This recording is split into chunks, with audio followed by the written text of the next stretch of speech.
And we're live. Hello. We're back. Yes. Hello, Twitch. Hello, YouTube. Hello, YouTube. Hello, Twitch. But yes, good morning, good afternoon, good evening, good night. Before we get started, I do want to give a shout out to the lovely pre-stream music we've been listening to on my end. That was... Oh, no, I have a loop going. Oh, no, a loop. How do you have a loop going? Are you importing your audio from two sources? Like Discord audio and then the Discord streaming audio? Oh, no, I was dumb. Ah. I know exactly what happened. Okay. But yes, opening music by Declan DP. Great person. Watch more of my streams. I'll go into it in more detail. It's off the screen now, though, so I won't talk about it. But Declan, good, great. Fantastic stuff. Free for YouTube with attribution. Pay it if you want to use it elsewhere. Cheap process. Very simple. Good. Very nice. Mm-hmm. I got mine from same place every VTuber gets most of their free music. I forget, but free Japanese music. Ah. But yes, thank you to everybody out there who makes other free-to-use or low-cost assets for streamers. They make our streams much nicer, and we very much appreciate it. But yes, today we are jumping back into Disco Elysium, the Final Cut version. We haven't played this since New Year's Eve in 2022. Yep, that's about right. Yep. Life, it's a great game. It is a fantastic game, but life came at us a little bit hard, and schedules didn't line up, and now we're back. Yeah, I've especially been kind of off, and we've both been going through some stuff, but that's not what we're here to do. No, we're here to deal with Harry and his bullshit and all the things that he's been dealing with. Luckily, we also get to deal with Kim, who is the best. Kim is pretty good. But yeah, for those who need a refresher, I believe last time we started day 2. We got through a lot of it.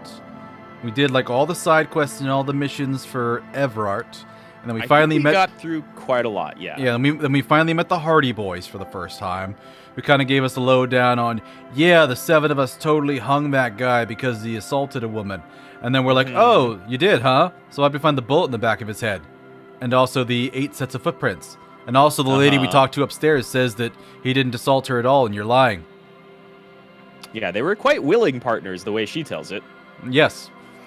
And the Hardy Boys were kind of the assholes in this situation, which makes it interesting because she's like, oh no, the man who died, he was just the sweetest person. He was so kind.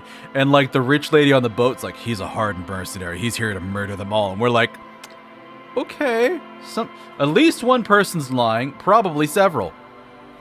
Yeah, we have actually, yeah, now that you mention Joyce's retelling of it, yeah, we have 3 stories that don't quite match up. Yeah. I mean, our supposed sexual assault victim, Classier, she acknowledges that he was a mercenary and kind of gruff, but they had nothing but fun times together. Spoke of him very fondly. And then, yeah, and I believe we talked to his partner. We did. We talked to the guy out in front on the streets, and we kind of like told him about like this, and he kind of like, wouldn't it be weird if there was this guy that went through the woods with a knife and just murdered people? Like he just went through a really, really excessive story. And right. He's just like, that would be weird, wouldn't it? And we're like, oh no, oh you fucking crazy. But he's one of the mercenaries left that we know he's there, and there's another we don't. We haven't met the other one yet. Yeah, exactly. So, yeah. Okay, that sounds right. So yeah, midday 2, which means really, despite having a fair amount of setbacks and some saves coming, which is fine. Some people will say it isn't. It is. It's fine. In this game, it absolutely is. Fuck this game. Yeah. People have opinions about that. A lot of people will be like, just live with the mistakes and then play through a different way another time. But like, it's a game, and you should play it the way you want. The game allows for that, and it all works. So here we are. We had just gotten out of her room, and day 2, 374 to our name. Yep. We got 2 skill points. Excellent. Great to have 2 of those in the pocket. Got some items and stuff here. I think we have enough money to pay for the room tonight, but not everything else. Done. I think you may have already paid for the room. I want Maybe. to say it's more than 375 though. I want to say it's like 20. Well, I know we pay. Well, no. Like we have 375 on us. Like looking in the inventory, we have $3.25. Where was it? Oh, here in the corner, 374. Yeah. Mm-hmm. And that's real, right? That was the currency. Yeah, real. So we got. There's a lot of pseudo French in the game. Mm-hmm. We got a bunch of items and stuff. What's the bottle for? Physique and morale. That's some alcohol. Which, even if you don't plan on using, I forget if I pointed this out or not, you may or may not want to hold on to. Mm-hmm. There's the guy that we can't talk about now, but you need specifics. Confirm your autopsy. Ask later when she's collected herself. Who's Kalashi? Classier, Miss Oranje Disco Dancer, is our supposed sexual assault victim. The one who is with the merc, okay. The perp, or the victim. So we did ask her some questions, but we didn't get a lot of details. Ask about the Maybells, which we could get to. Oh, we talked to the victim. Oh, we confront the Hardy, which is what she told us. We have that option. Buy pants from Kuno. Find the murder weapon. Mm-hmm.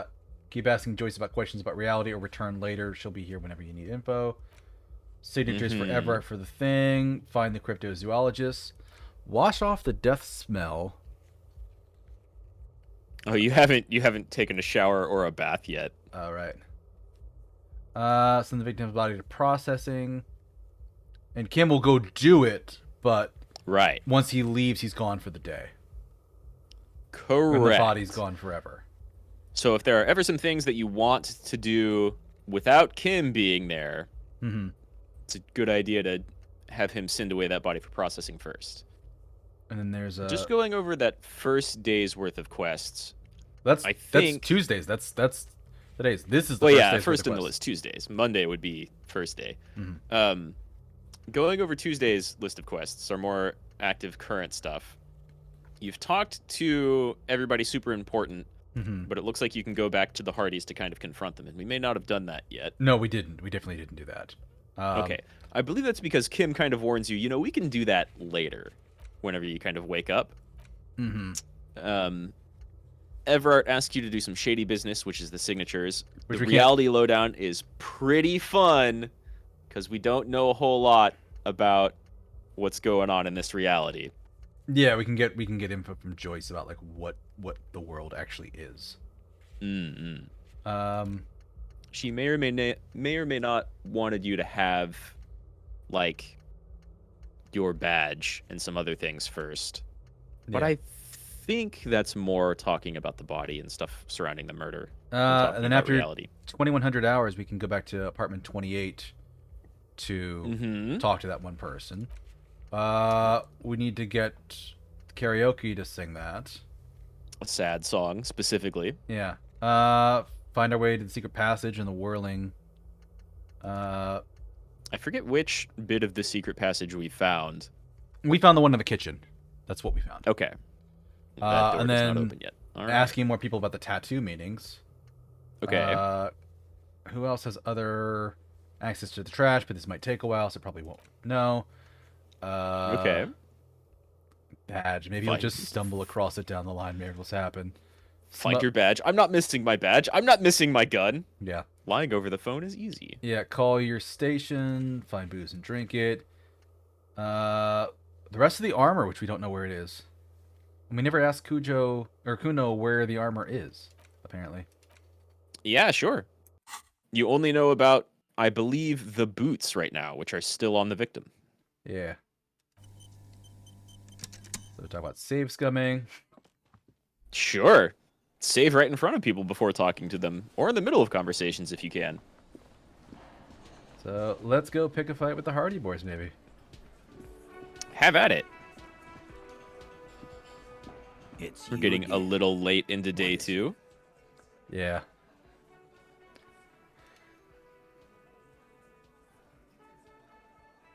We can go for the hanging again, talk about the victim, or... Again. Just get the dead guy's autograph, since you're his biggest fan. Charming. good one, Titus. Shut up, Shanky. His name is Shanky. Jesus. His name is Shanky.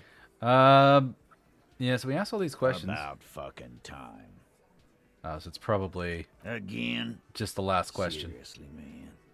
Fine. And I'm not doing, I think, Fire away. laugh nervously. I know her. Yeah. I know her. Whatever. Yeah, it's probably a smart decision. Yeah, don't do that with Titus. If you want to play the game intelligently and like safely, then yeah, So probably best not to fuck around and find out with stuff like that. So do we tell him that what she said, or do we keep that, to ourselves? It's entirely up to you. It may lead to them cracking. It may lead to them shutting off because they really don't like the cut of your jib. Fuck. I knew that fucking whore couldn't be trusted. There we go.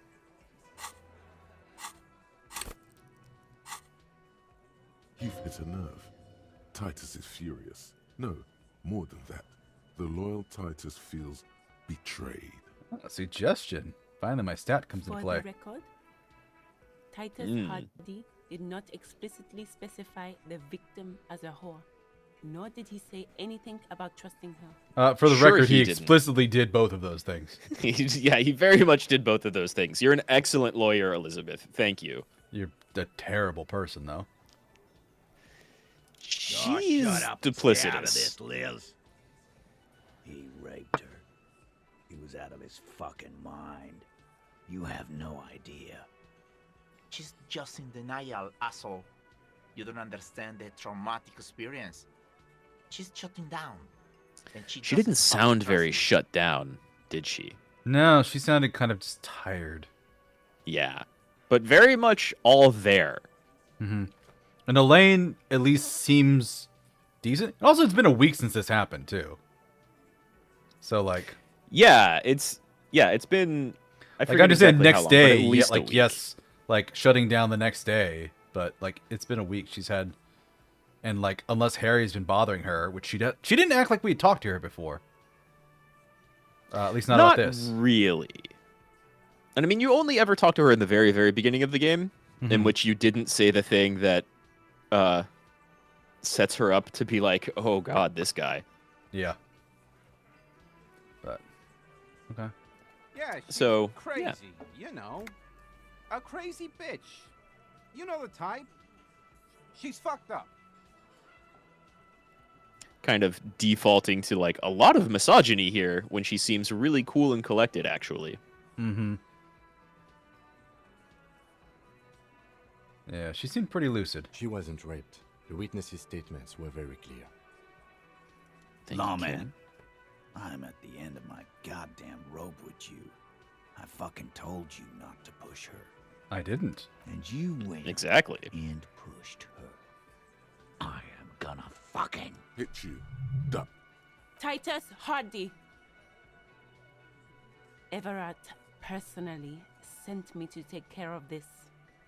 If this goes south, we'll all be in the shit. But you, Titus Hardy, are going to be buried. Am I understood? God damn it, she's a fucking enforcer. She is. She knows what she's here to do, and what narrative she's here to enforce. Yeah, it's a good word. The room is so quiet you could hear a pin drop. The rest of the cafeteria has gone quiet, too. Someone has to rush in to break the tension. The second in command. Look, Copper. We know that that fuck was a rapist and a killer. We got him confessing to it on tape. So you have a tape. That's Show it to new. him, T. What's the harm, right? Here, jerkwad. Listen to this shit. And then come back and tell me the soldier of the apocalypse was an innocent man. We never said that. We just said he didn't. We rape haven't her. heard about a tape before. That's right. This is their last play, this tape. Their story is in tatters, a mess. It might be nice to listen to, but at this point, you don't need to. It does kind of line up with the story his other mercenary partner told us. And hell, he probably is a murderer and might be a rapist. But like, Did he do it to that- this person? In our right, that jurisdiction? doesn't actually contradict what Classier is telling you either. but definitely Titus and Claudia are explicitly contradicting one another. Unless Titus very much basically, are. unless Titus just heard that he had done this at some point in the past and assumed that's what he did to Claudia. Right. Which at that point he made an assumption, but Right. yeah. And, like, we know they have a bit of a history, but it doesn't Where prevent can them I from listen contradicting to each other this? now. Why don't you try shoving it up your ass, genius?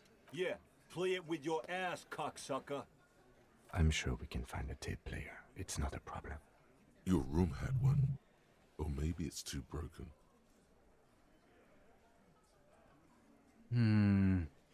Why should I care you lied to me? They did. What's on it? We call it the door gun a mega mix. You'll know why. Won't you listen to it? You think we go into this shit deaf and dumb? You RCM aren't the only ones who know how to bug people. There's no university degree for that. So you bugged him. That's wiretapping. It We is. have machines. We're in logistics. How do you think a harbor works? It's advanced stuff. Yeah, you're very advanced. Understood? You've listened Super in on advanced. their communications. How long? Since way before their chief started taking swing lessons. Things got nice and quiet after that.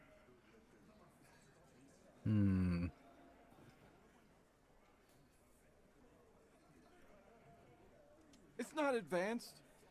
You just hold up in a coop all day, writing down what they say. It gets hot as hell in there. Don't put yourself down, Angus. It's important work. Well, now we know who was doing the wiretapping, the listening, and the recording. Yeah, man. You're like a radio genius or something. Those notes are some in-depth stuff. Indexes and shit. Now we ask the big question. Why do I care? Sure. You don't care about evidence. The fuck are you a cop for, then? Pigs, T. They don't care about getting the truth. They care about getting convictions. They are fucking keeping a score on their bulletin boards. I won't be Sidestepping on the your real bulletin point there. board. Yeah. If you don't listen to the tape, we got nothing to talk about. Okay, that's it for now. Don't forget your tape, lawman. Compliments of Titus Hardy. You can choose not to take it, Oh, but you know why. Keep it. Maybe you'll need a reminder of human ugliness someday. And I don't need to do that, so we'll go off. Nah, you said everything there, really. Yeah, they're so advanced, sitting here drinking beer like the entire day. Yep.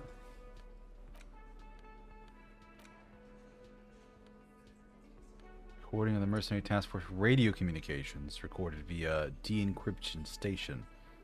Requires boombox to play. Oh, it just straight up tells you. I don't even know if we have the boombox. Damaged ledger logic. These are all your checks that you have or haven't done. That I found somewhere that are gonna take a little bit extra. Yeah. I think the ones in white you can retry because you've upped a stat, but maybe not. Maybe not.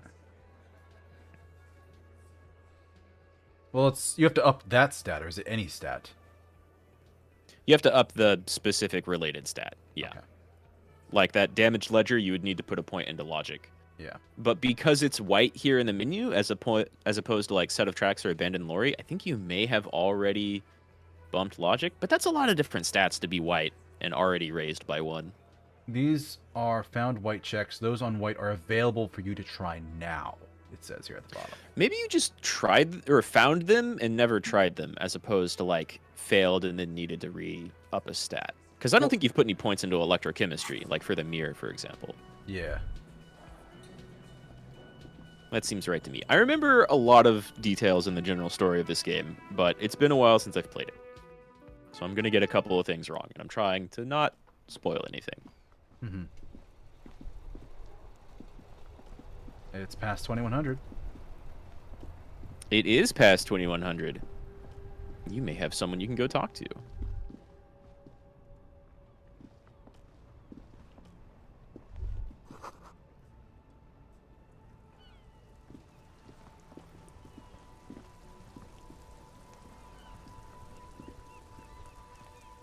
There's just a nice dot over here. Oh yeah. I would highly advise clicking on every single dot. I could gush for so long about how I love, like, just the presentation of this game. The thought system. You get the normal RPG thing of lots of dialogue, people kind of talking out loud. And your boombox, that gold and amber Harmon Waushi, stares at you longingly with its tape reel eyes.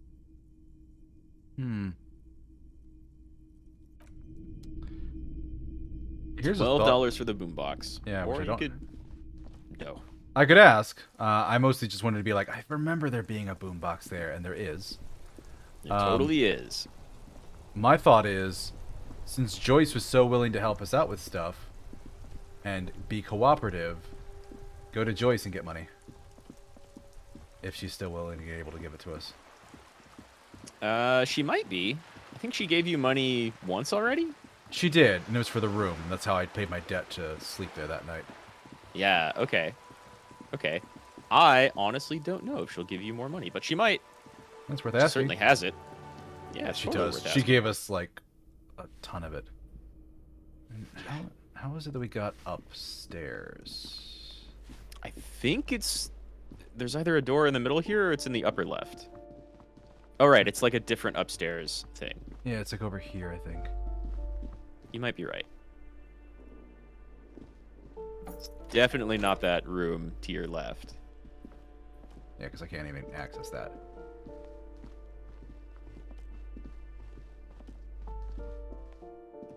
Balcony's here.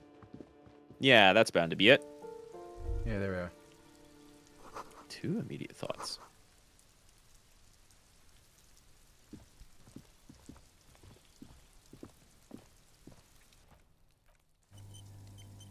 Good idea.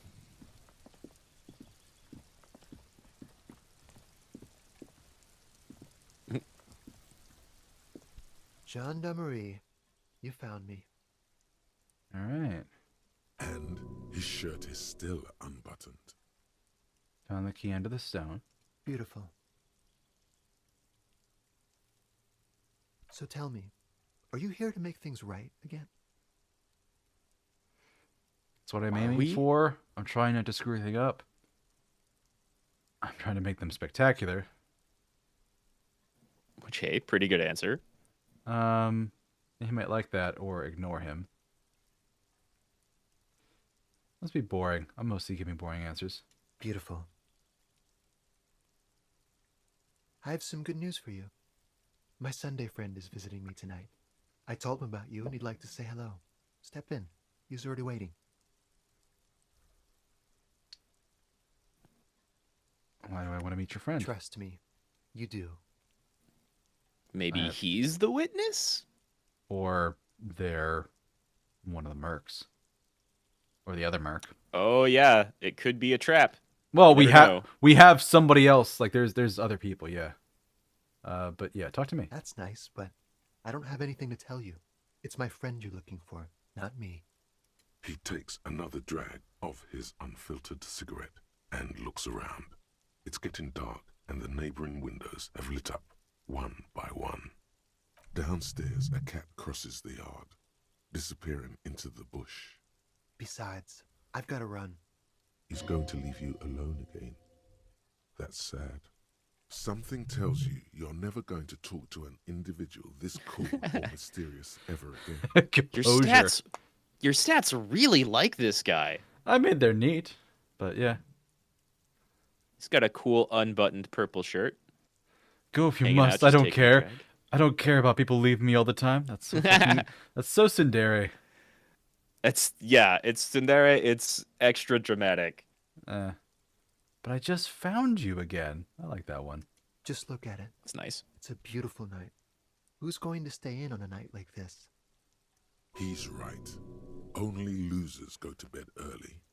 Time to break out the booze. Shut up, electrochemistry. You're a bad influence. It's a very bad influence. Stumbles out of a basement club. Music blasting over the entire district. It's chilly, and as the chemicals hit his nervous system, 1,000 shivers ripple through his body. Shivers is lovely and poetic. It's probably my favorite stat. Yeah, it's important I talk to you again. Something flutters in the corner of the lieutenant's mouth as you're saying those words. We'll talk. Just not tonight. Take care, alright? 70? Jeez. 70. Nice. It's almost like this is kind of important to the case, or maybe the storyline in game. Yeah. Something so different about him that I just can't put my finger on. Oh god, if we pick one, is Kim gonna be like, okay, I'm gonna explain to you what homosexuality is? Maybe. There may or may not be a homosexual thought in this game. It's pretty great.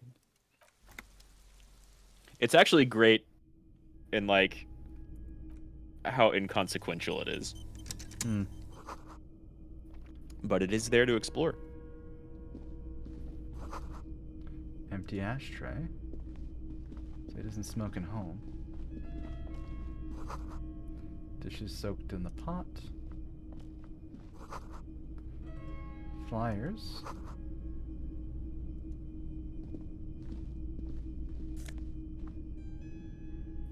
Logic and suggestion.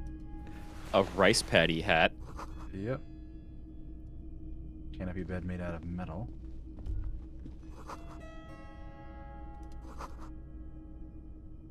Expensive men's perfume lingers in the air. Trauma and electrochemistry. Uh-huh. Well, it's a nice dragon silk kimono. Yep. Buckets of paint on a layer of old newspaper. Actually, nope, not what I wanted. Where does this go? It covers the jacket, not the shirt. You would have had me with the shirt.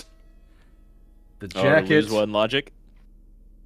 Yeah, a spirit decor and shivers are kind of nice. Yeah, I like those more than drama and electrochemistry. That's super fair. And they're almost opposite ends of the spectrum. Mm-hmm. The hat's actually not bad though. Bonus to logic and negative suggestion, which isn't getting used all that much. No, suggestion is really back and forth, right? Like a lot of the skills help you out a bunch when they succeed and can screw up in hilarious ways. Suggestion screwing up is a lot like empathy screwing up. It can be really, really bad. Mm-hmm.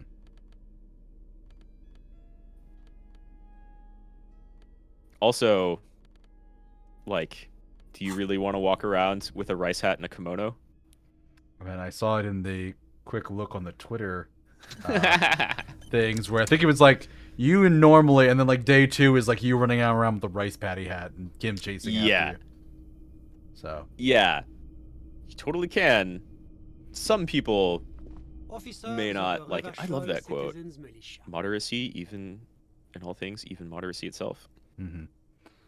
Which is weird because, well, I'll relay my feelings about this guy later.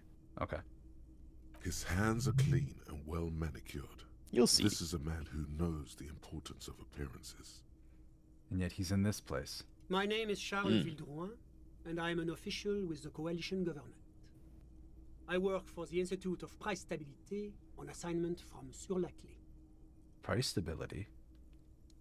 I heard you talking to my friend outside. Mm-hmm. Very good. Super. I am here to assist you in any way possible. Ask me about the hanging. No, first ask an innocuous personal question to get the interview off on the right foot. Yeah, suggestion. Fuck with him. Who does he think he is? Assisting you?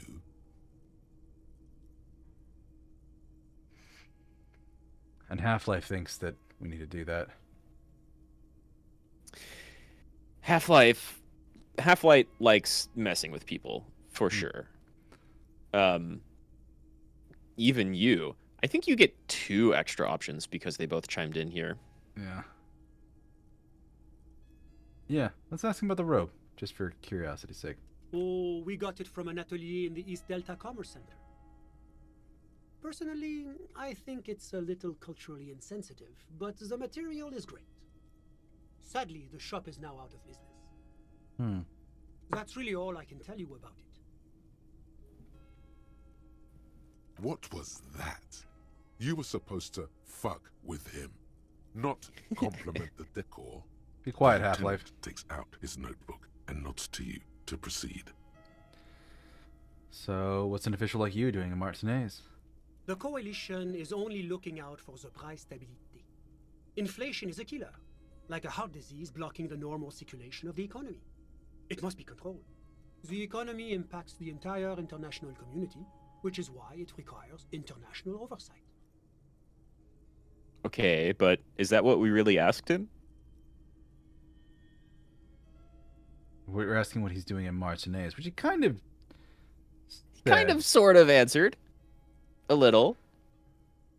What is international community? We could throw him off with that. Might even let you learn about the world a little bit. Mm-hmm. It is the most important thing. It's the central goal of any sound monetary policy. Maintaining the price stability is essential to maintaining high levels of economic activity, which is essential for maintaining high levels of employment, which is essential for maintaining the social stability.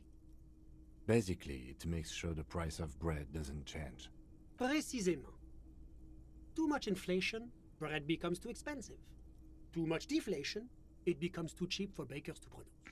That's why the Institute of Price Stability works to keep inflation just below 2%. But not too far below, no. Too below is also bad. Below, but close to 2%. The coalition believes in the importance of informing the public about the benefits of the price stability. Transparency is one of our principles. Would you like an informational pamphlet? Sure, give me a leaflet. A sound monetary policy is essential. Sure, we like for items. addressing We like items, and also I would like to have your fingerprints. Stability is the raison d'être of the Not a bad idea. It's the reason why I identify as a moralist. But oh, I don't have my leaflets on me today. That's too bad. Aww. You can always call our information line. Making information available is part of the Moral Intern's commitment to transparency. No pamphlet for you. Alright, this man has immediately moved higher up on my go fuck yourself list. That's right, he has. He teased me about a pamphlet. How dare. And you asked him what he's doing here in this apartment, and he started talking about the price stability. And pamphlets. Non-existent pamphlets. And non-existent pamphlets that he can't give you. Does he not know who I am? Well, that makes two of us, so I don't have a moral compass. It's very true. Alright, so you're some kind of bureaucrat. Yes, as I said before, I am a commissioner from Sur-la-Clé working for the Institute of Price Stability. This is one of the main projects of the Moral Intern. Okay. La communauté internationale is what Revacholians colloquially call the coalition. In other words, the nations that stopped the disaster of the revolution. Your employer, technically speaking, the governing authority of Revachol. The RCM is but one part of this provisional administration. So this moralist really does not like the revolution. Yeah, sounds like. Makes sense. What's there to say? Sur-la-Clé is a modern, urbanized country that measures very high on the Human Development and Freedom Index. Mostly, though, it's known as the executive heart of EPIS. Moreover, it is a great sponsor of less emerged countries. Revachol is only one of its many darlings whose progress it supports and cherishes. Why are we darling? Because a great percentage of Revachol's culture hails from Sur-la-Clé. Its language, its people, its cuisine even.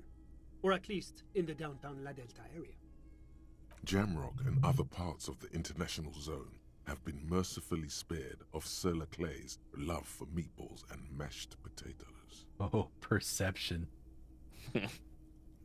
Yeah, perception tells you a little bit of a difference there. You asked him to describe this place. Did he? No, I don't think so. Has he really given you much of an answer on anything yet? No, but I also haven't gone to...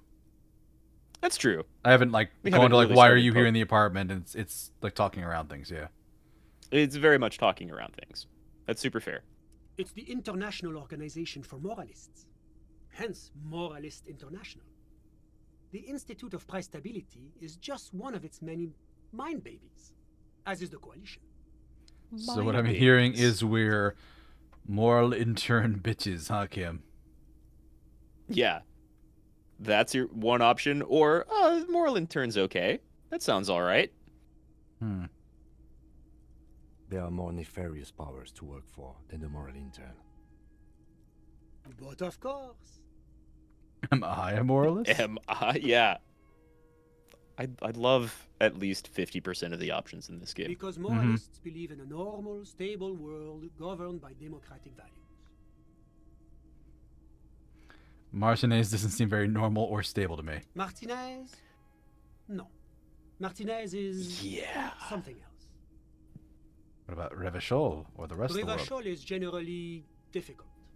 It's led by an interim government, which means it hasn't yet achieved full democracy. But they are working towards it. You're all doing very well here, relatively speaking. Oh, God. I don't think I'm a moralist. It sounds very boring. I want action. It is the ideology of foreign occupiers. Democracy is a meaningless sham as long as the working class are under the heel of capitalism. It's like every time I'm talking to people, I'm choosing option D. None of the above. Is that moralism? Is that moralism? Is it, though? Yeah, because... Hey, what's up, J. Hank? Hey, J. Hank. How's it going? But yeah, option 1, boring. No, I don't like that. Option 2 is way too radical. Option 3 is way too radical. I guess I'm going to be boring cop again. Well, I think... Option D usually the most reasonable answer? Hey, it healed my morale. It did. I think you have a thought that does that. Yes, everything else is super extreme. Like I'm having living with a bunch of lunatics. Sounds like or it's usually the most boring one. Either way. Welcome. Moralism is all about compromise and achieving the achievable. It's pragmatic, realistic, and level-headed. An ideology for doers. Are you a doer, my friend? It looks to me like you are. So we're in this apartment with this shady as fuck man asking me, "Are you a doer?" Yeah. That's a little sus. Do you align with my ideology actually? No, which, you know, the way we're playing, maybe a little. Was there anything else you wanted to ask? All right, why are you here in this apartment? Well, I'm renovating it. It is an interesting project. The building used to be a 12-story skyscraper before the cannons took the top 4 stories off. This, of course, happened when the coalition forces landed here. You could say I'm undoing some of the material damage the international community caused when we arrived here. Though how, we're not really sure. Yeah, and also, that doesn't explain a lot of things. I thought you were here to stabilize prices, so why are you renovating the building? Why is he maybe gentrifying? That too. Whatever you wish, officer. So yeah, a lot of not helpful there. So you witnessed the lynching, which is why he didn't explain anything, because all that was option B. Yeah. Yeah, that entire conversation so far. This is just the break we've been looking for, Kim. Is that because you or did you it? Can blame him. Start from the beginning if you don't mind. Officer, it's very difficult to describe what I saw that night. It was so surreal to me, like in a play. What do you mean, like in a play? It was just so strange. I could barely comprehend what was happening. I was on the balcony when it happened, getting some fresh air. I remember that first they came in, carrying what looked like a body. And then I saw all the surrounding windows go dead, one by one. That's when I understood. I should not be seeing this. Sounds like the victim was unconscious, or at least incapacitated. Interesting. So that's some good information, finally. Yeah, the guy... well, we knew he was dead before he was hung. Yeah. And then... You also thought so, at least, because you found that bullet. Yeah. How many? I couldn't tell you exactly. Less than 10. Maybe 8? The lieutenant sends you a sharp look at the mention of that number. That does line up with what you thought. And how there's at least one more Hardy.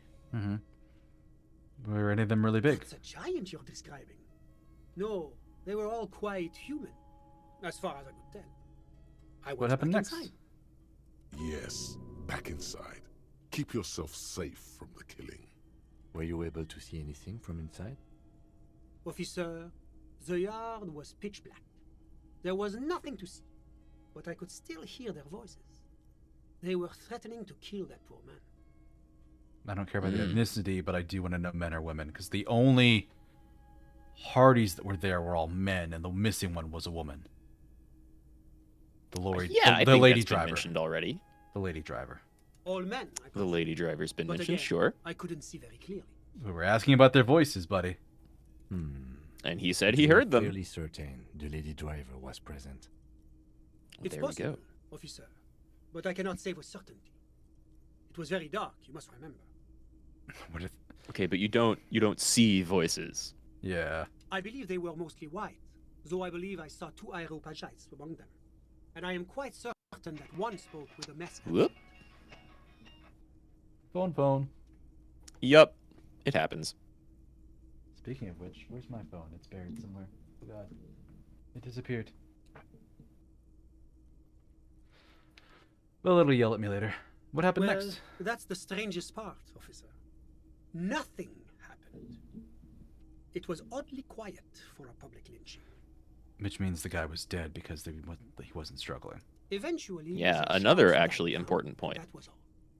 There were no gunshots, no celebratory shouts, no anything. Yeah, that does seem strange. Right? I'm They were afraid I talking don't about have being any really signal. excited to hang that guy.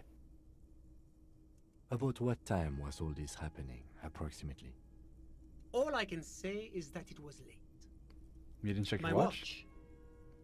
Yes, now I remember. It was 30 minutes past midnight, give or take. No, I didn't see the corpse until the following day.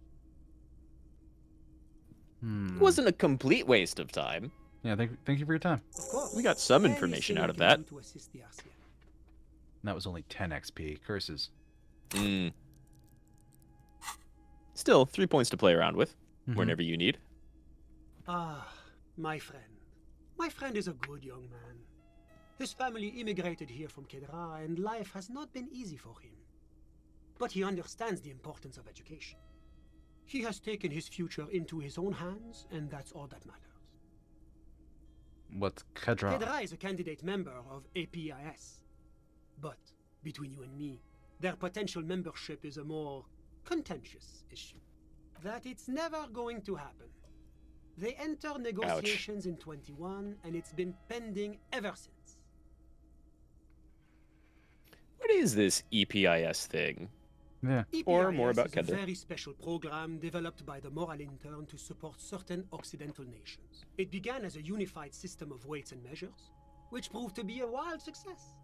Nothing but kilograms and centimeters as far as the eye can see. Lots Oh, of you metrics metric indeed. sussy bitch. God, yes. Mm. Sweet standardization. Back Logic loves it. Logic, yeah. Commerce. Logic loves the It metric was system such a and wild numbers. success that we expanded it into an economic union for the processing of steel. Another success. And between you and me, the Moral Intern feels emboldened by this success. Emboldened to take EPIS to the next level. I'm sorry, what the fuck, buddy? You standardized the metric system. You're like, we're gonna take it to the next level. We applied it to everything, and we loved it. Yeah. But what does that mean, though? A supranational political alliance.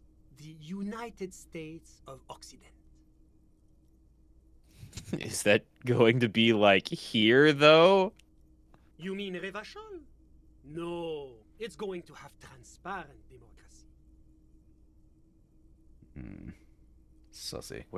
It's What one about- day yeah. going to be a candidate member of EPIS, sure. But candidates, No, though. candidate members do become members. Why do we even have the whole system in place if they don't? It just takes time. Time and evaluation. Baby steps. But we were talking about my friend here, not politics. Were we? I'm confused. I asked about his friend. You did ask about his friend. You're like, We and then ended he's up from this talking shithole country. Yes. Right. And then we ended up talking about EPIS. Hmm. So how did you become How friends? did any of us become friends? Bad things happening on the Insulindian Peninsula? Oil platforms ablaze in the night? Civil wars lasting for years? Finally, the international community is forced to step in. That's... So, the revolution again. Yeah? Au contraire. It's how millions of people end up where they are. Meeting the people they meet. It's how I came here. And my friend, too. You still haven't told me anything. Sorry. Who? But I told you, officer. He's a bright young man here to pursue his education. Education is the foundation of our future, especially the arts. Ah, It so is I a see. cornerstone You're here to blow smoke up my ass. Yes. Precisely. This moral intern motherfucker just sidesteps every single question you have in order to talk about the international community, price stability, how great our systems of weights and measurements are. And They're to throw fantastic. shade at his friend's home country, so he's just like a Yeah. really, just a really progressive racist. Nice. Yeah, yeah, I think the game would probably qualify him as like a centrist, but yeah, he's in favor of doing very little while sounding like they're the best thing ever and doing a lot. Mm-hmm. He's deeply enmeshed in the study of the fine arts, yes. Which He's ones? a truly free spirit. He likes all the arts. Perhaps graphic design, printmaking, who knows? The world is open wide for a talented youth like him. Which Who knows? tells us Certainly not him. nothing. Yeah, it doesn't tell us anything about him, or this guy here. We Like, if learned you- nothing. Like, if you're just seeing a prostitute, man, just tell us he's a prostitute. Like, I Yeah. could read it that way, and you're just being really shady about it.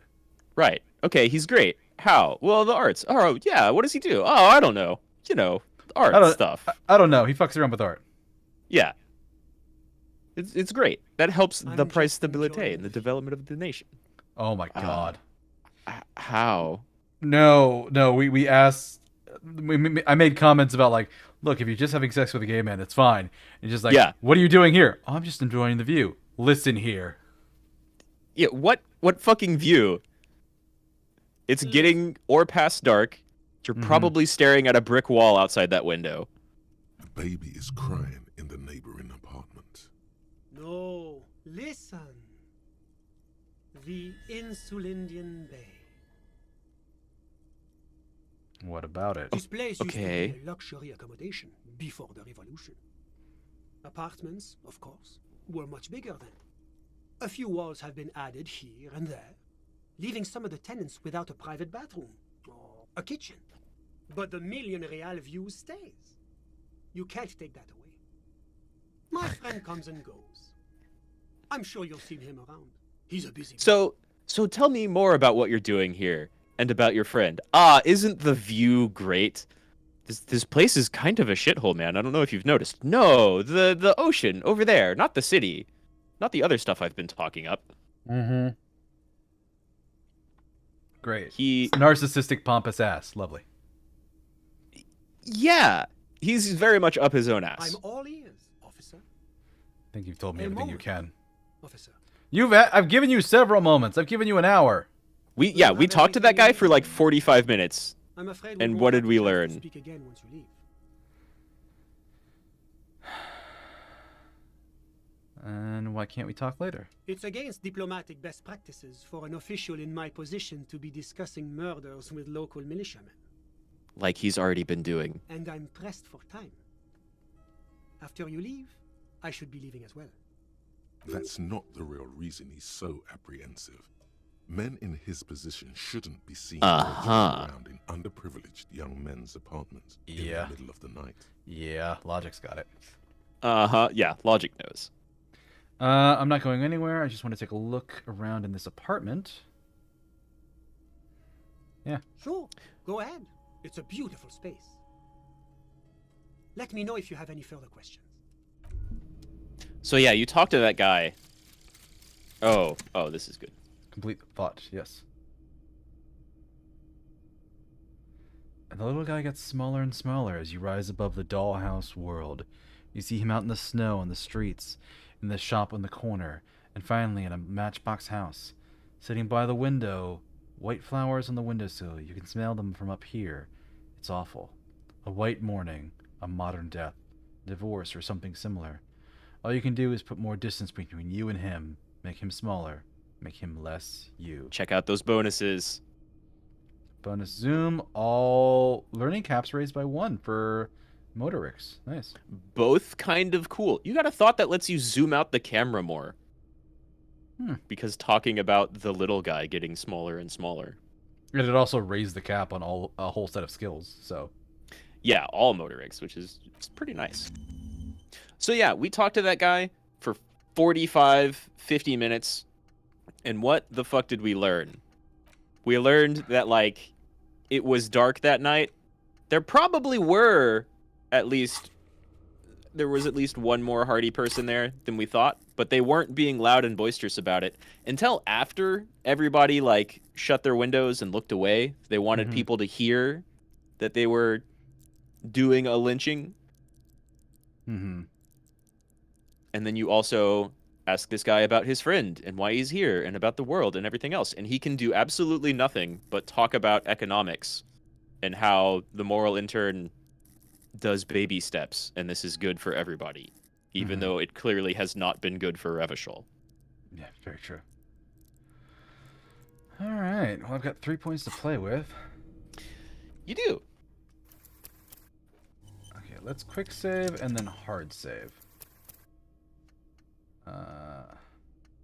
Yeah, so January 23. Oh yeah. Let's just make a new hard almost save. exactly 2 months ago. Yeah. Only a couple of days.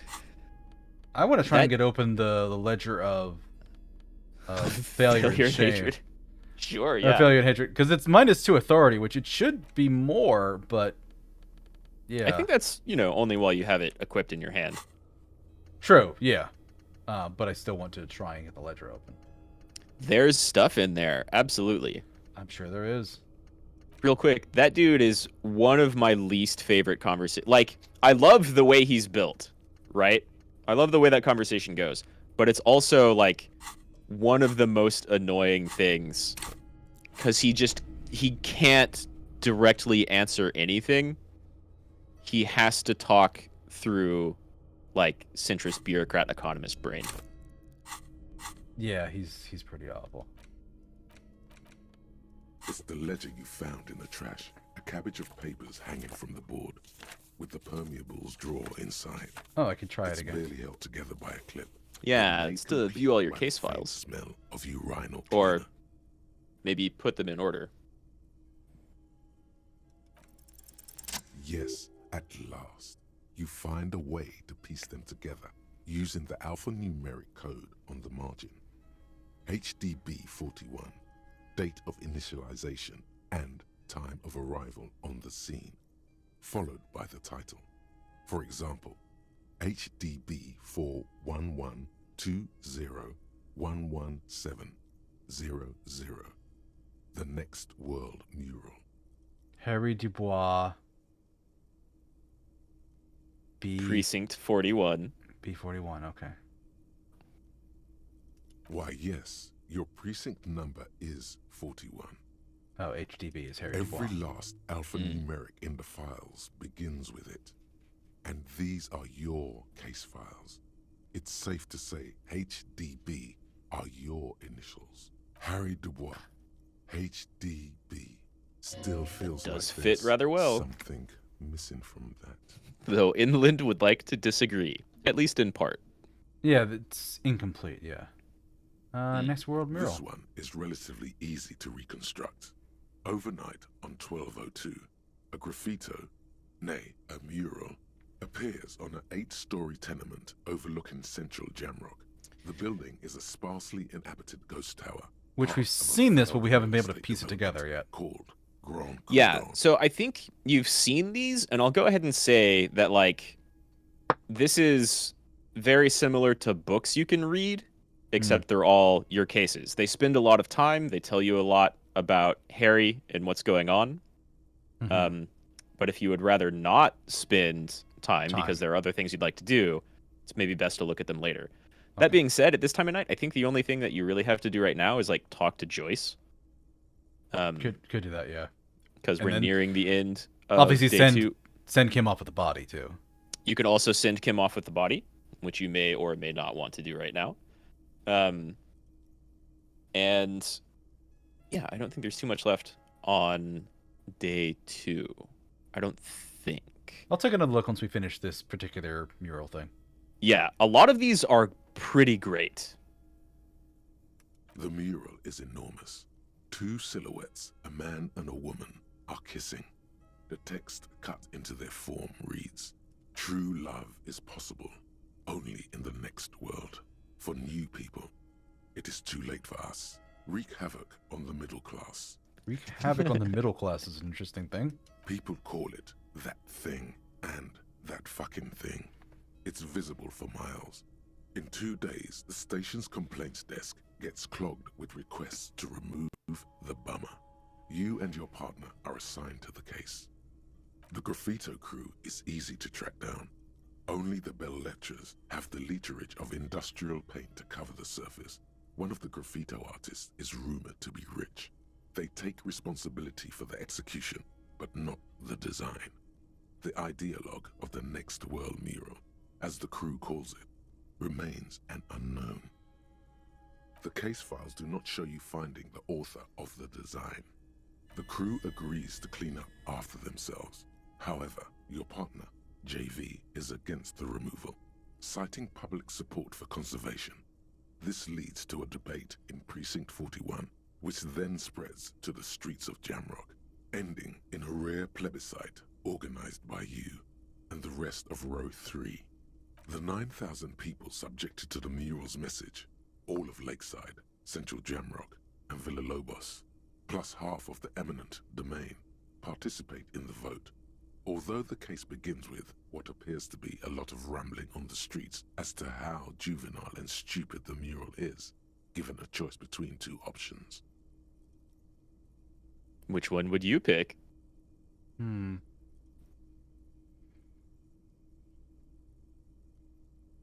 staggering 78% of voters choose to keep it. Turns out the opposition were a loud minority. And that love truly is possible in the next world for new people. And it is too late for us. Oh my god. Paints a pretty bleak picture of that area. I was just mostly thinking like the art was probably nice. Let's keep it and allow somebody self-expression.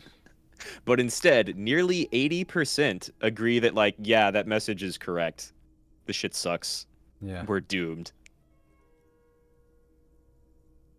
I don't believe the rubbish one bit. They're not to be blamed. It's human nature. Did anyone ask you what you believe in, man with the smelly toilet ledger? What do you want to tackle next? Or are we done? I'll revisit Not this later. much has changed in the meanwhile. A bunch of sodden papers still sags from the clipboard. Without resistance or sound, the 2 panels move against each other. The compartment is now open. Inside, you see 2 ticket stubs and a handmade postcard. I don't remember this being here. I don't remember if it was there previously or not either. It may be there because you were revisiting a thing after we found what was in the little ever so slightly difficult to breathe once storage compartment. So. The drawer is locked. Blue ink drips from the white pages in your hand. Your hand shakes. You're flushed with adrenaline. Alright. Put the ledger away. Still Do you remember minus what 2 we authority. found in there? Oh yeah, it's still minus 2 authority. Call the Mama Takwa. Those stats aren't changing. It's not only your eardrums that register sound anymore. Your very skin has become an organ of hearing. Looking for a whisper, light and low. A god who's very, very silent. Nothing escapes you. A cockroach in the other room. A candy wrapper falling on dry grass. A drunk falling from a chair in a bar 20 meters away. In fact, you haven't heard the call du Mama Dakwa, but you have discovered that you have amazing hearing. It must be the only part of you the alcohol hasn't drowned out. Keep listening. Not bad. Bonus is +3 to perception? +3 to perception. It's a pretty good thought from sitting there thinking about some weird imaginary creature. Yeah, that's not bad. It's still 1 point of encyclopedia missing, which sucks, but that's easily repairable. Yeah, you can make up for that with just clothing, probably, maybe. I forget how many points you can get for encyclopedia elsewhere. Probably another thought. Or just spend a level. God. Yeah. Yeah, you spend 2 and you completely overcome it. All right. Not too bad. So while this is happening, red checks fail. It doesn't tell us what the solution is. And you could maybe spend 4 hours just reading stuff. Yeah, could.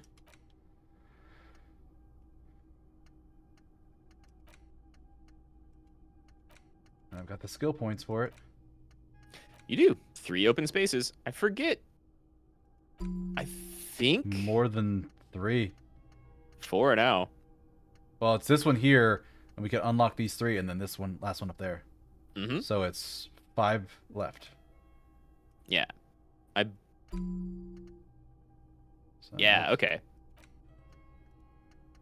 Having a full thought cabinet becomes pretty handy pretty quick. Yeah. Let's internalize Precarious World and Jamais vu? Jamais vu. Jamais vu. Alright. I just fail all of my red checks. Which is fine. Again, you can always stop thinking about it for a little bit before it's complete. Yeah. Learning cap for endurance up. All psyche skills are up. Learning cap for perception is raised to 5. Oh my god. +3 to perception, and the cap is 5. So I could get a +8 to perception. Yeah, I think you could have at least a +8. And that might be before any bonuses from clothing. Mm-hmm. Wow, you work hard. Oh, yes, you hustle. You're a Here we provider. go. It's tough out there, but you keep it real and provide. Oh, yeah, like a horse, a workhorse, for hard work. Look at yourself. You're a human pedometer. You must have walked 200,000 steps down cracked asphalt, mosaic, sand, and linoleum after you re-emerged. That is the sign of a hustler who never gives up. The world is harsh and people are evil. You didn't make it that way, and you won't let it break you. You ride. Do you want to hustle? I ride a little, I fucking ride till I die, or I'm not sure I ride. Savoir-faire does not make much sense to me. Yeah. It's a big social thing, for sure. And I think this may or may not be triggered by spending a couple of points reading and talking to this dude here. Yeah, I ride a little bit. A little. You make money. You got gills, baby. Got those black papers with the faces of the innocents on them. You bring in the Franco-Negros and the Solas. All about making that money. It ain't easy, but you do it. Day in and day out. You didn't make the rules, but you won't lose. You're a cop, and a sprinter, and a money printer. This is like electrochemistry, but for bribery. Jesus. Yeah, which is not really Savoir-Faire's whole thing, but that's where this is going. Mm-hmm. And that's a very apt description. The way electrochem is all about partying and drugs and alcohol, this is all about seeking out cash. Man, I do need money. It might be kind of handy for a little while. Yeah.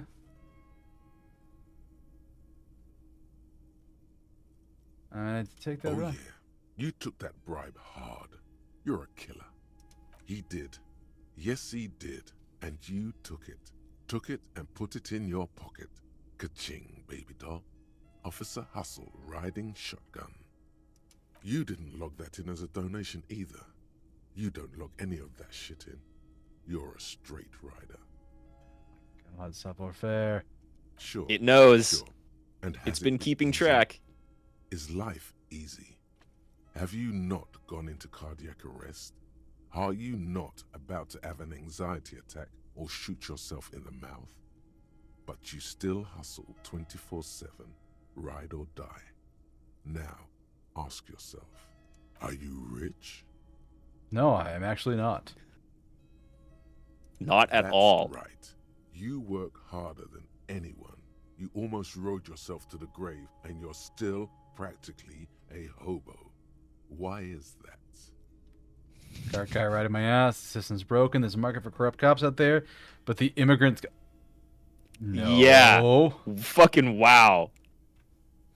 Or Uh, fucking taxes, man. I don't know. Why am I so poor? Because of the taxes. G-Man's got his jam-covered sticky fingers in your pocket, stealing from you every time you buy, sell, walk, talk, fart, so much as... The hustler grind set does not blame other individual people. It blames the system you exist within. Mm-hmm. Every time you wipe your ass. Maybe they a got their little too direct much, and their actually. indirect Yeah, a little modes bit. of taxation. Sales tax, excise duty, extraction tax, alimony. One tax that doesn't even have a name. Plus there's the stuff people in other countries pay for. That makes them ask for more money from you. Here. Total tax duties add up to 98% of all your money. Holy shit. That's excessive. 98%? That's a lot. No fucking you way. I guess I'm a believe it. free market fundamentalist now, or this is enough to solve my money problem. It's only making me into a free market type. Opt out. Or are you sure? That seems like a pretty high number. What are you not Does seem sure like a pretty about? big number. They're milking your nipples till they bleed. Can't you see? Aren't you sick and tired of having bloody nipples? Don't talk about my nipples that way. That's not a pleasant thought to have, savoir-faire. Stop it, please.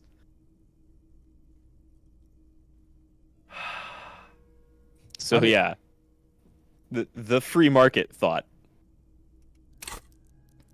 What are you?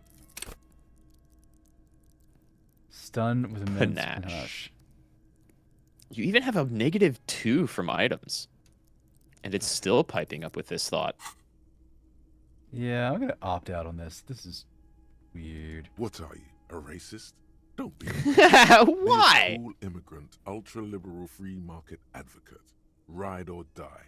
Keep it street. Wait, if I'm not being an ultra liberal makes me a racist, then I guess I should be an ultra liberal? No. Or continue to tell it to shut the hell up. Yeah, like I said, like I don't think I'm gonna do this. And he's just like, "What are you, a racist?" Like, okay, you're gone now. So that makes no sense whatsoever, right? Mm-hmm. Yeah, there are lots of thoughts. And that's definitely one of them. I think you already have something that's giving you money, though. You've earned 75 cents, I think, just by talking. Yeah, what the hell did I have?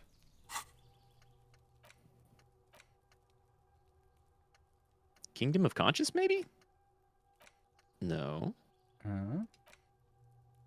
Ah, there it is. The 15th Indo tribe.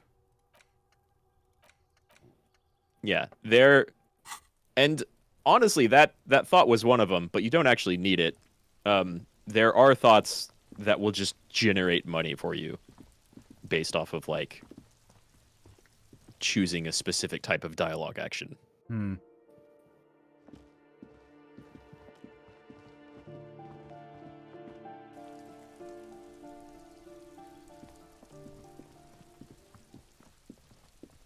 There's Kuno S. There's Kuno S. So it is 11 o'clock on the end of day 2. Yep. Off the top of my head, you could talk to Joyce or send Kim off with the body. And... Or I guess go talk to Roy in the pawn shop to see if you can play the tape off of that boombox you can't afford. Or get money to afford the boombox too. Or get money to just buy it, which I would recommend just for cool stuff later. Yeah, I figured.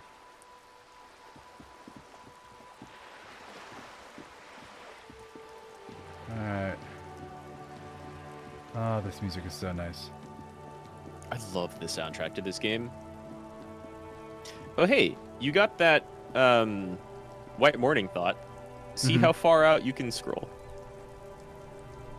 Ooh, nice. Not bad. This little shadow jank going on in the lower left, but not bad.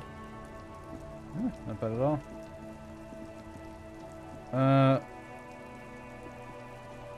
Do I talk to the car then? Inside. OST is great. I agree, J. Hank. A radio microphone. The game sounds amazing. A pull-out toolbox and the soft glow of the fuel preheater gauge.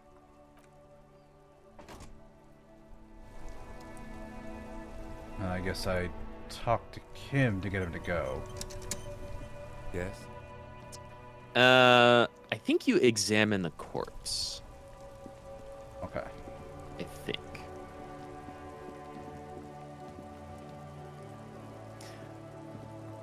Now we're definitely playing a little bit more safe. So I will ask you a question. Mm-hmm. Do you want those boots? Off the corpse? Yeah. Hadn't been planning on it. Are there nice bonuses on them? Everything's got nice bonuses. That's not an answer. It's not. They may or may not come with a thought. You don't need them. That's for sure. And they might weird out a couple of people. But I believe it's that set of armor that the Merc was wearing is the only armor in the game. Mm-hmm. It's not like the owner will need them anymore. You're not wrong. Yeah, that's RPG logic, all right. Yep. He's done using it. I'm morbidly curious. The bear's eyes are still glowing red. It's guarding That's a over good the freezing type of corpse curiosity to have in inside this game. its Shoot, Looney Rooney.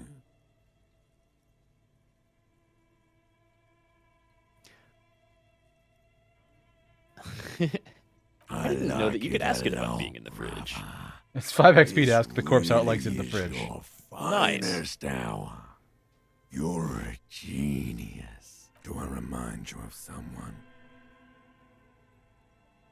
Ooh, it's got comebacks. You sure? Check his wallet while you're at it. Good idea. I don't think he has any pants right now. Come back later, Corpo. Amuse yourself with my frank manners and my memento mori features. So I can't take the boots now. See me Nor will you be able to if Kim takes that body away. I'd rather ditch Kim and go to Joyce and take a bigger bribe. Not a bad idea. You can kind of pretend to turn in for the day at the Whirling and Rags in the hostel there you've been staying at, and then not go to sleep. Keep wandering around without Kim. All right. Or yeah, send him away with the body. I will need a little help carrying him. You take the hands, I'll take the legs. That is definitely a thing you need to do no matter what. Yeah, at some the point. corpse off, yeah. Yeah. All right. That somehow took 0 minutes.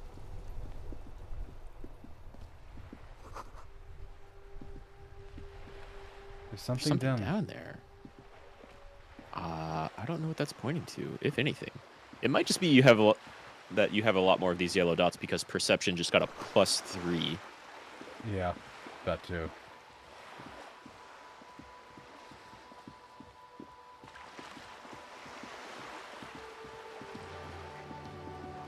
So let's see what Joyce has to say to me. But yeah, as we make our way over to Joyce, I had mentioned during pre-stream about talking to you. Oh, she's gone. Oh, she's there. Oh no. Yeah, she did that. But I mentioned talking about Xenogears, the end of my Xenogears streams, and I opened to share. So I started running into some problems because apparently there's some glitches with playing this particular PlayStation 1 game on a PS2. So it bricked during the Deus fight because if he uses a certain move, it'll lock up the game during that fight. And thankfully, there was a save point right nearby. Okay, that's good because that's horrible. That's the final fight. No, not the final fight. The earlier one. The earlier one where he is like cutting your health in half and right where you beat him the first time. Yeah. Okay. So there was that. Mm-hmm. And interestingly enough, the right before that is the first time Faye and Ellie get together. And I clipped that and I called the video fucking finally. It's true though. It's because I love my puns and it's fucking finally and they're finally fucking. They are. It takes the whole goddamn game spelling out like these two are destined to be together. Yeah. And then I go to the Deus fight. It bricks up there, and I have to go back to my last save point, which is right before the sex scene. So the Deus fight, I start off, I go through it a little bit, it bricks, and I'm still recording it. So I shut down the PS5, the PS2, turn it back on, and I go back through. So it's showing me like, all right, yeah, you're having sex. We saw this all before. So I literally called the next one, God froze my game, so I have to watch these teenagers fuck again, or something like that. Like something dumb like that. You're not even wrong though. Like that's precisely what happened. Yeah, exactly. J Hank over here throws in running a PS1 game on a PS2, the final boss, and they lost twice at that. I don't think I've ever had that happen to me. I do remember a lot of weird graphical stuff happening in multiple games running a PS1 game on a PS2. Because it was like half emulating some of the effects, which is maybe where that lockup came from. Maybe. But damn, I never knew about that. The other thing that I really ran into that was a huge problem. So I got to the end of the game. I got to the world map again. I went to the underground city to the lighthouse to do as you do Emeralda's stuff there. Yeah, which is entirely a side quest and optional, and like I love that stuff. It's such a good addition, and she's a great character. Yeah. So I went there. I went to the one save point. I went to save, and it started saving. All of a sudden, it just kind of acted weird, and then just like save failed. I'm like, that's odd. And I tried to save again. Didn't work. Tried to save again. Didn't work. And it's just like, you need to reformat the memory card. I'm like, what? That's no good. I tried You've been that. saving. Yeah. I tried to reformat the memory card. It still wouldn't fucking save. So there I am. Late game. Reformatted memory card. And it can't save. And I just kind of looked at chat and went, well, I guess we're finishing the game tonight. And it's 1 HP in the dream chat. If I die, I lose 3 months of progress. Let's do this shit. Jesus. So that was an interesting... Did you end up beating it? Yes, I did. Hell yeah. In the last fight against Deus, I got to a point where I'm like, okay, Seiton's in attack mode infinity. This is, I think, his last turn in this. Do I hit him and risk Deus hitting Xenogears with a counter and killing it because it was low enough it could die? Because it like basically AoE'd me, push press the damage cap. Like Seiton was at like 4 or 5k and Xenogears was like 1300 health. And I had Seiton go for it. And he hit Siebzen and Xenogears. And Faye went down in the last fight. And I'm like, oh no. And I had somebody there that like was very familiar with the game. It was just like, no, hit it one more time. I'm like, the last time I hit it one more time, I lost a mech. No. Yeah. So I kind of like backed off and started trying to like heal and be defensive. And then it did something where it ended up like confusing Maria and Siebzen. And Siebzen in confusion walked up and backhanded Deus and ended the fight. It was one more hit. I underhit it with Seiton's attack mode infinity by like 400 health. Wow. That's the most white knuckle run of Xenogears I've ever heard of, I think. That's crazy. Yeah. And I was also really worried going into the final battle against Ouroboros. Because I'm like, I know Faye's in that fight. Faye went down. Is he coming back with 1 HP on his gear and she's just going to tap me once and kill me? I don't know. I'm so fucking scared. That's a valid concern. Yeah. But no, the gear's actually at full health. So, and I completely good, wrecked it. 'cause- So yeah, it's fine. Good. That's crazy. That's like an argument for emulation. Because, wow, having a memory card fail on you. Did you get the memory card to work later? Like, was it the card or the game? Do you know? I think it was the game. In the process of trying to get stuff to work, I ended up trying a bunch of different slots, so I think it screwed up the other slots. Right now, the last time I checked, there was one slot that I hadn't overwritten with basically a failed Xenogears save, and that was one of my Breath of Fire 3 files, and I did not go and check that. So I don't know if the card itself is irrecoverable, which this is a newer card I bought off of Amazon. It's not a main brand one. Right. So that maybe that one I even like loaded up one of my old cards in there and be like, oh, can I save in another card? Oh, this one's full. Yeah. You know what? This is Digimon Dungeon Adventure 2. I don't even have that game anymore. Fuck it. And I got rid of the save and tried to save, and no, it didn't. It did not take. That sounds like probably the game then. Yeah. Still, that's absolutely wild to go from there. Even if you had done everything from like leaving or finishing up Zaboim and then going through all of the final process of the game, that was probably like another 2.5 or 3 hours. It was about 2 hours. I was able to finish it in 2 hours. But that happened like 2.5 hours into stream. So it was like a 4.5 hour stream to finish the whole thing, and I'm like, oh, that's rough. Yeah. God, I haven't run into like crazy saves failing in a long time. Good. That's so What bad. can I help you with? Tattoos, boat, questions, reality. Oh, I can't get money from her. I guess you can't ask her for money. You can talk to her about reality. No, I have all the Yeah, I questions don't know. answered. She's answered everything. Well, I you've clicked on that before, but you still have the... In basic reality. My Ah. favorite part of the day. Go ahead, ask me anything. Ah, okay. I'm pretty sure, no big spoiler, because this is where we got the thought last time. That's what the jamais vu thought is about.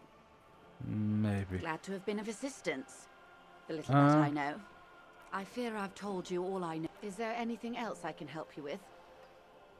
Everard? She's not even asking you anything. It's so easy to just say. Did we? Well, okay, no, never mind. You've clearly clicked on number 2. Yeah, we told her about that. I helped him turn up the heat on the borscht. Did you now? What sort of borscht is he making?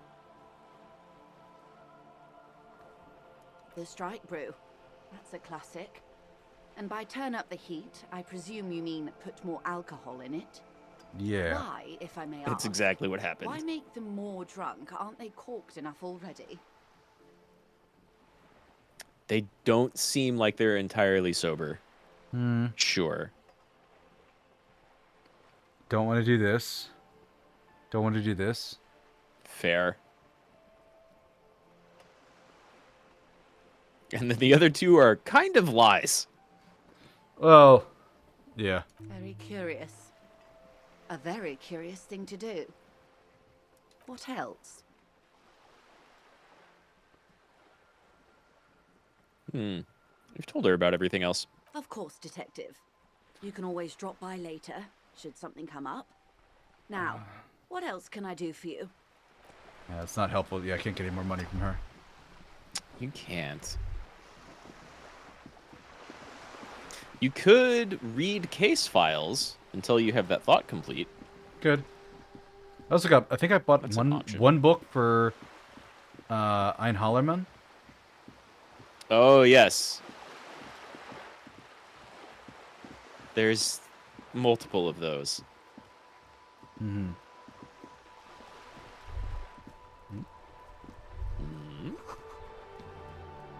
Pine cedar.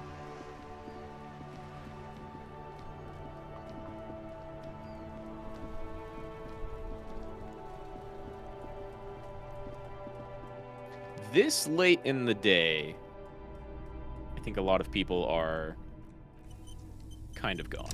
Yeah, probably. The boomboxes wait on the shelves, and your boombox, that gold and amber Harmon Waushi, stares at you longingly with its tape-reel eyes. Sorry, man. I can't be giving out freebies. Never have, won't now. Oh no. But he won't let me do it for free? Is that what you were knowing? Sounds like he won't let you do it for free. You could maybe get a police discount. A discount? I do have to keep... Just don't ask him for the smallest amount. You'll insult him. The others will work. Careful. You can only do this once. Oh no, all you have is the smallest amount. But maybe he could agree to a discount and then you could come back later and actually pay it. Yeah.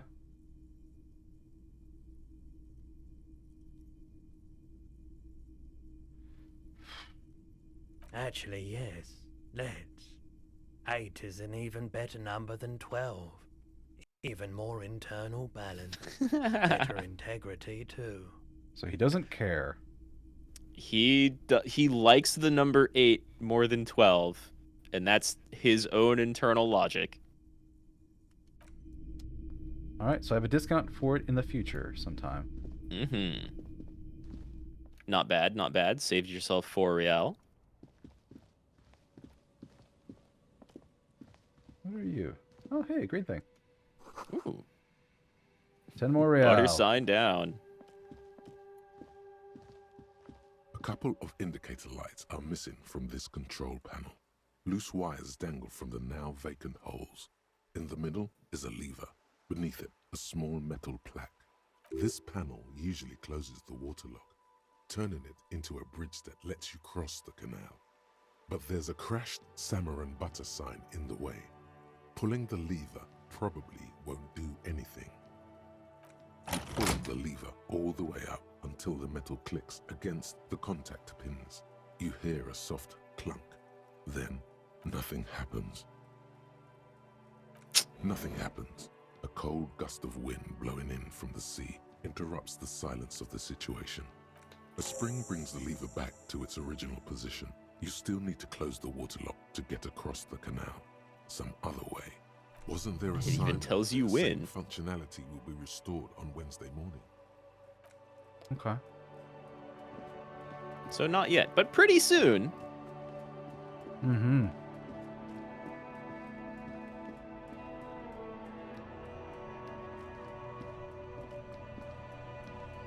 Yeah, sailing is no longer there. I've never seen that little yellow dot, I don't think.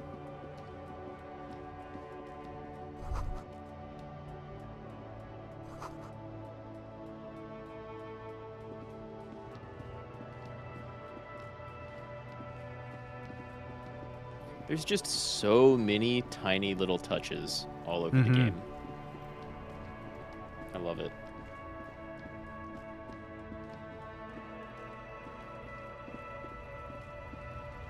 Yeah, I think most people disappear at 11. But you can still kind of like wander around. You and can't do get in some through the things. main front door here. That's Yeah. That's clearly like a sliding door of some sort. It just doesn't work.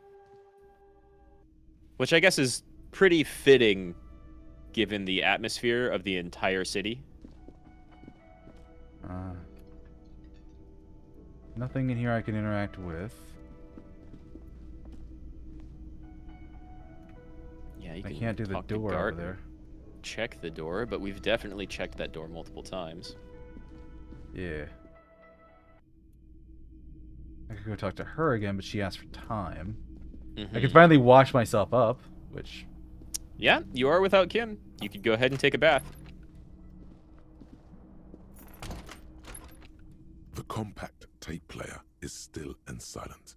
Seems it has completely broken down now. There's no Even though the fixing reels this are spinning. Best find a new player. A boombox. Funky style. Maybe the guy at the pawn shop can help out. Well, We know he can. That's just something you could have seen earlier. Yeah.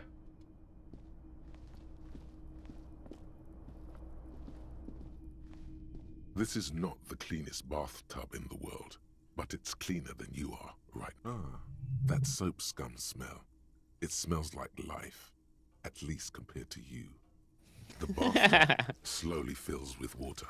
The water beckons. You can choose to just smell like a corpse forever. The water is only lukewarm, but still comforting, like amniotic fluid. A few beer cans are bobbing up and down along your flanks, like sad duckies. Harry clearly preferred himself some shower beers. And so tired.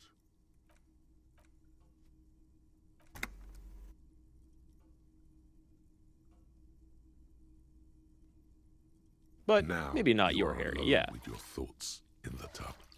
But it's easier than being alone with your thoughts outside the tub. They're not even really thoughts, just assorted sensations.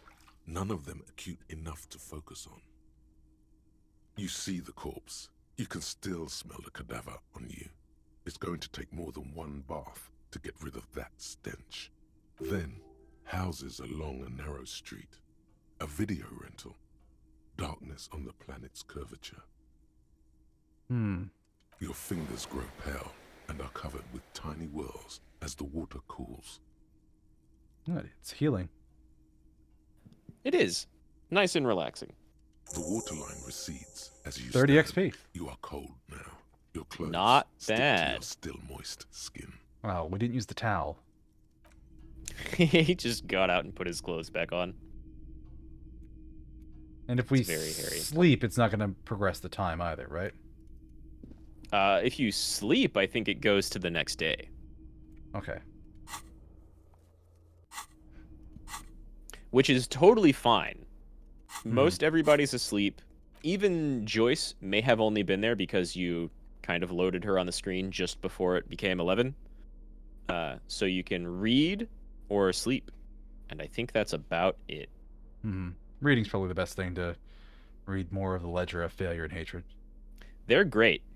It's the ledger you found in the trash. A cabbage of papers hanging from the board, with the permeables drawer inside. I don't know what the difference is between 2 and 3. Arson, petty theft, spousal abuse. Handwritten logs on dozens of investigations date back. You don't exactly close them, so much as distance yourself from the... It takes about half an hour to piece one together, using the system you've devised. Which one do you want? All right. 4 more to read. Yeah. Which will progress time Leslie and towards Bert, thoughts. AKA the public indecency drunk and the property damage drunk, is a cursed case. It has been passed from unsuspecting officer to unsuspecting officer for 10 years. On January 29, the unsolvable case made its way to you. Why you accepted it, it is unclear. Every officer, and indeed most civilians in Jamrock, know it's unsolvable. You were so drunk, you didn't remember what it was when you signed on. That, or you were high. Leslie will always take his pants off when he's drunk. Burke will always trash everything. It's just what they do. It is their nature. You cannot change the nature of a man, and you can't lock them away because public indecency and small-scale property damage are not punishable by incarceration. Rampant and persistent instances probably should be.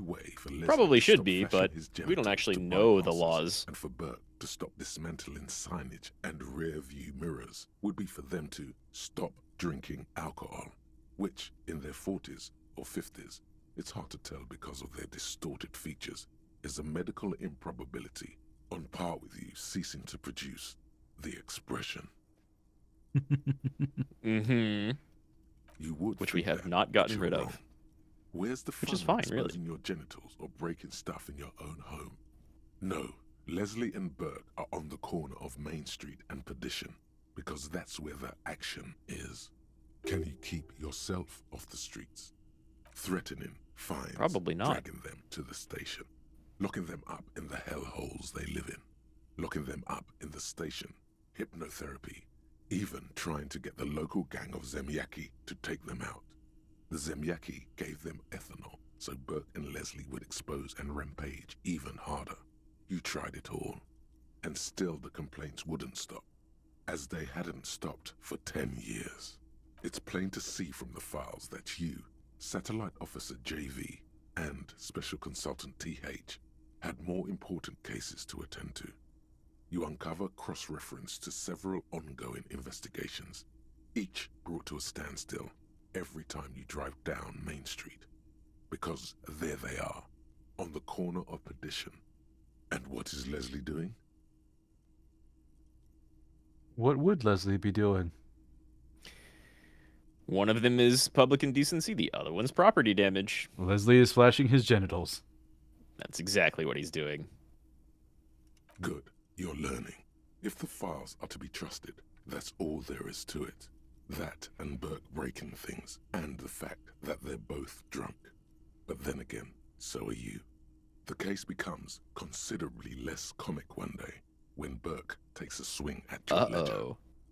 He must have it confused with the property he likes to damage. But the joke's on him. You're drunk out of your mind on potent Pilsner. You slam the hardened plastic board in his face. Then you proceed to beat him unconscious with it. In the process, the ledger sustains damage. The compartment within, reserved for... So that's how it was damaged. That's how it was damaged. You stop your assault on the now unconscious Burke to open it, but are unable to do so. The officer began to cry, reports Leslie, who, at this point, is tending to Burke. Kill them. They broke it. Calm down, Half-Light. He came at us, and at us. I think he was trying to kill Burko. While trying to kill Burko, you slowly come around. The permeables compartment is open. You've smashed it open on poor Burko's kneecaps. The good news is, Burke can't walk anymore. Can't get out That's of the department. good news. An invalid. With Burke to tend to, Leslie cuts back on the indecent exposure. Maybe he flashes his genitals to Burke. Who knows? But both drunks are off the street. The complaints stop. The unsolvable case. It's so dark. Solved. You beat a man into being an invalid. Jesus. Into Also being an why invalid, Officer and that's how you responsible solved the narrowly case. escapes a disciplinary hearing. The end. Do you want to read another one? Wow. Yeah, it's a bit much.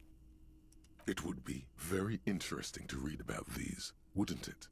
I mean, there seems to be a square-shaped entry wound in the victim's forehead. She's been sitting there for weeks, on her rocking chair, with a square hole in her skull, staring at the wall, her mouth agape. That's all you got. From the half hour you spent piecing it together, all you know is the entry wound was square-shaped. You never found the bullet. And then another body showed up, also with a square hole in his forehead. Who knows? Those pages are missing. What next? Don't worry. One day. Oh, damn. So we don't even know. Yeah, one day, but not yet. Maybe if there's a sequel. Some assholes brought their couch outside and hung out on it. In the middle of the street, on the roof, on the hillside by the motorway. You know, at an unexpected location. They were young, and they thought they looked cool on it. Were they assholes, role models, or like a rock band? They're on the middle of the street on the roof. Oh, so they put it in multiple locations. Yeah. Yeah, it happened multiple times. They moved their couch around to hang out outside as nuisances. Some of these are fine. The middle of the street's the only one that, like, is a hazard, right? Yeah. Insufferable dicks. Young people are the worst. So anyway, you got a complaint about the damn sofa, or couch, or whatever it is. They were leaving it out in all these unexpected and whimsical locations. They took it to where they also took photos of themselves on it, and smoked cigarettes, and drank coffee because they felt it's intellectual. Cigarette butts, coffee cups, stupid couch. You had to clean it all up. And you did. So congratulations to you. Case solved. No, you didn't have time for that. These notes show that you have what is called a real goddamn job. You don't have time to be chasing down the couch assholes. You have a real job to do. What next? Murder. Tum tum tum at the hookah parlor was a case originally assigned to an officer called Joseph Mills, who is now dead, of circumstances completely unconnected to murder at the hookah parlor. Beaten to death by a throng of Villalobos gang members when him and his partner J.M., only initials mentioned, answered a call one night. It's a sad story, and it isn't really represented in your case files. Stop stalling and get to the murder at the hookah parlor. Joseph Mills was on this case that he just couldn't solve, was doing it solo, said it was a real nutcracker, a real brain twister, was on it for, like, a month. The captain got impatient. Shit or get off the pot, Mills. Mills didn't get off the pot. Not yet. He kept at it for a couple of weeks more, racking his brains, running with every theory, as outlandish as they seemed. Still couldn't solve the murder at the hookah parlor. Tough case, he said. Toughest he's ever had. No, he was awful. Awful sense of humor, too. Yep. The worst jokes you've ever heard. Really rapey. Oh, jeez. Still, just a terrible cop and person. It was the final case. Said it was uncrackable. That murderer vanished into thin air. That goddamn hookah parlor was all he talked about. Okay, so the case is handed to you because Mills isn't getting anywhere, and you look into it. Here's the setup. A young man is found dead in a hookah parlor. You know, those places where you go and smoke bubblegum-flavored vapor all day. I'm not a big fan of hookah. Yeah. So anyway, I'm kind of not either. A young man in his 20s found with his skull busted open, right on the floor of the hookah parlor, in the middle of the day. No one else is in there. Only client that day. In perfect health, too. Some kind of movie producer. No one enters. No one exits. He's just sucking on his watermelon hookah all morning, all noon, like he usually does. He's a regular. No calls, nothing. Just sucking on the hookah until 15:45. Then bam, he's dead on the floor with his skull busted open, blood everywhere. What happened? How can it be? How can this be? Mills has no idea. Invisible assassin. Movie deal gone sour. Girl at the counter did it. Nothing fits. Eerie. Man just dropped dead. So you go to the parlor. You see cushions around the table. Tables low, heavy. Really sharp. I wonder what happened. Oh, no. He got way too much of a head rush and just kind of fell over. It was bound to happen. He was there all the time. You can't even read the thing without solving it. Yeah, it was that. Turns out hookah does do something. It turns off your brain's oxygen supply, and you don't notice it until you get up to go to the bathroom. Surprise, Smoking surprise. hookah. Didn't you hear? I don't know. Trying to come up with a movie script, maybe. Anyway, that was murder at the hookah parlor. Joseph Mills wasn't a good detective, and about 30 minutes has passed piecing it together. Next. Some cops are nowhere near as good as Harry here. Yeah. Not much has changed in the meanwhile. The ledger's a bunch done. Of sodden papers still. Ledger's done. You should be pretty close to completing some thoughts, yeah. I don't think sleeping actually progresses time for thoughts. Yeah. And I think it's also important to note that time basically stops at 2 a.m. So even if you hit that and then read and it would have progressed half an hour, I don't think that gives you thought progression time. Yeah, I probably should just sleep at 2 a.m. anyways.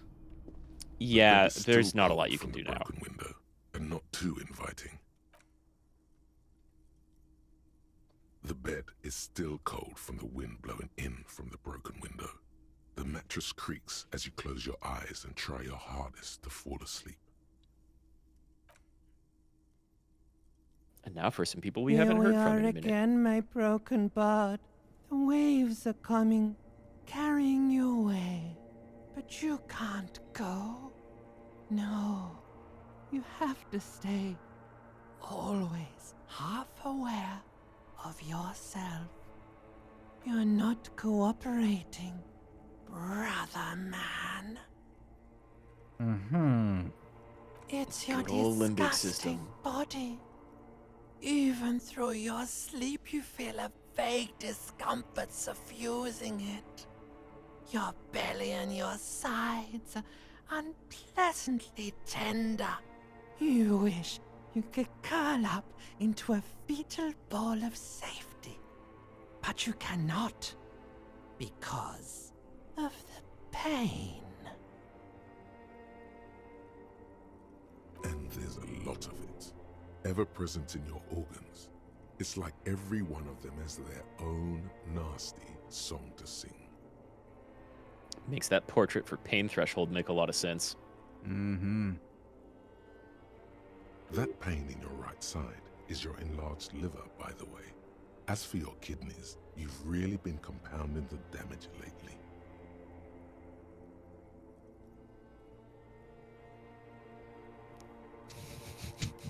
I am an artist, and liver damage is my art.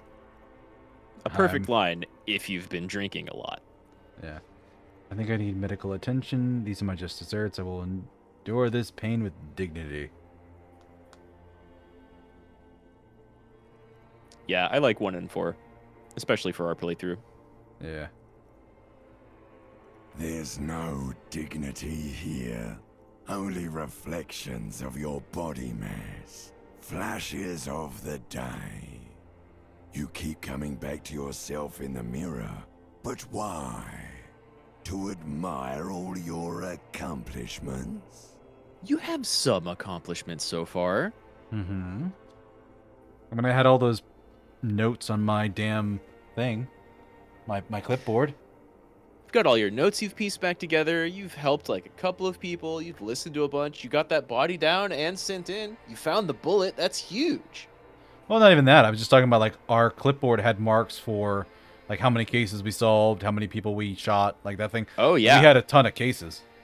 Yeah. You've looked back down your history, and even if you can't actually remember most of it, you know that you at least used to be a really super good cop. One hell of a detective. Mm-hmm. You're just stuck here, in the half-world. Could try looking at other people. Really looking. But why would you want to start doing that?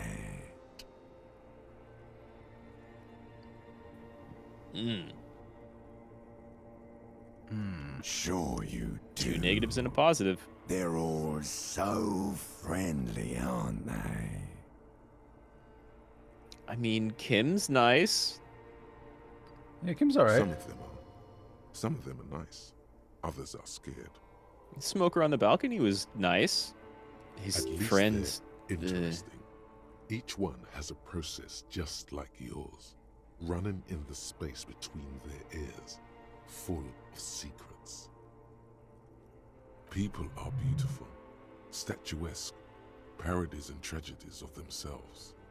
A great democracy of creatures. It won't tell me what the actual roles were, just that I succeeded. Yeah, that's weird. Usually it does tell you if you highlight the little medium success What do you bit. think you're doing right now? Coming to some greater awareness? Look at all these lights, blinking in and out of existence. Thoughts! You're just pretending that you're asleep, even to yourself, while the world goes on without you. Let it. Let it. I love the voice acting so But much. it never seems to let you go, does it? Time to rise and wipe that shining sweat off as best you can. Gather your bearings. rock and roll. Doesn't seem like the greatest of sleeps. Oh, yeah, he looks haggard. Mm-hmm.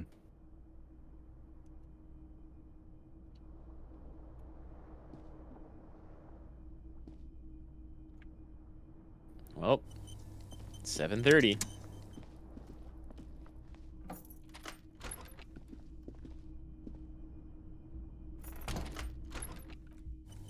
I know they did one anyways. I'll quick save. May as well. Let's go talk to her again. Sure, she's had a little time. Yeah, she's had a night. Mm-hmm. Maybe she'll have something else to say without Kim there? Maybe.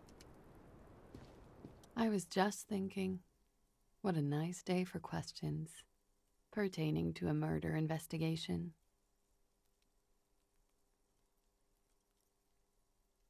It sounds like the boys would have preferred my saying it did happen. I didn't want to get caught up in this. What does that recording say? Oh, May I suggest the stereo system in your room? I'm sure it plays more than Oh and the Sad Small Church Band. Sorry, what were you saying? Well, we don't really have a player that we've listened to it yet. And Yeah. now, can't really use that player either. Yeah. Mine, unfortunately, only comes with a mimsy little radio. Something happened to it? Another broken thing in a line of broken things. Quite a shame. Well, perhaps you'll find another one. Okay. What is this one here? The same small, heavy door. No lock in sight. Interesting. 2 locked doors in the Whirling and Rags. Mm-hmm. One of them leading up to her balcony. Indeed.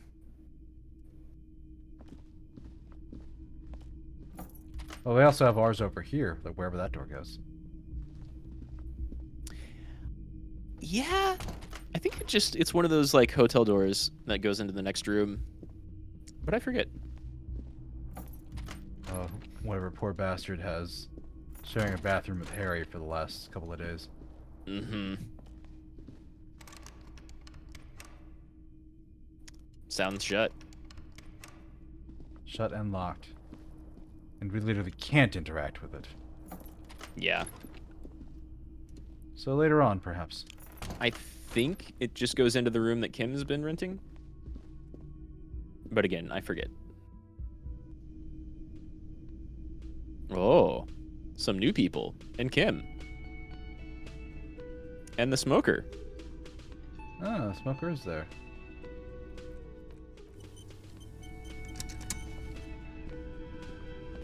Damn it, Kim. Good morning, Kim. Why are you walking away? Hi, gendarme. Another rendezvous. Or maybe he was just walking over to the smoker at the same time you were? Hello, hello. So what brings you here?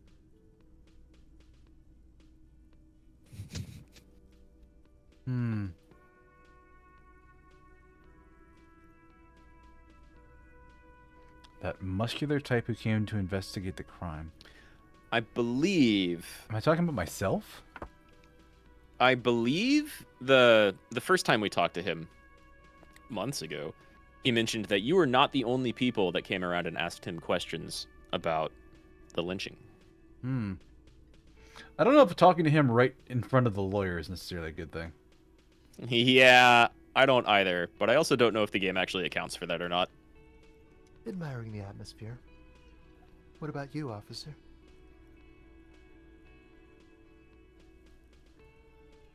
Convenient. But what are you doing here? Talking to me? Oh yes, let's see. He knocked on my door a few days after the lynching. I think he was going through the entire building, asking questions. So that might have been one of the mercs. It's a pretty solid guess, I think. Muscular, handsome, strong, Like one of those military types. Yeah. Nothing. That I didn't Could be see a few other people, but you know, if it was like one of the dock workers, that doesn't make much sense if they already have a plan to say, yeah, we totally did it. Mm-hmm. What friend? No, I don't think it came up. Was he alone? Yes, but he was speaking to someone on his earpiece. Yes, you know those tiny speaker microphones that fancy security guards sometimes wear. Just reporting back whatever I was telling him.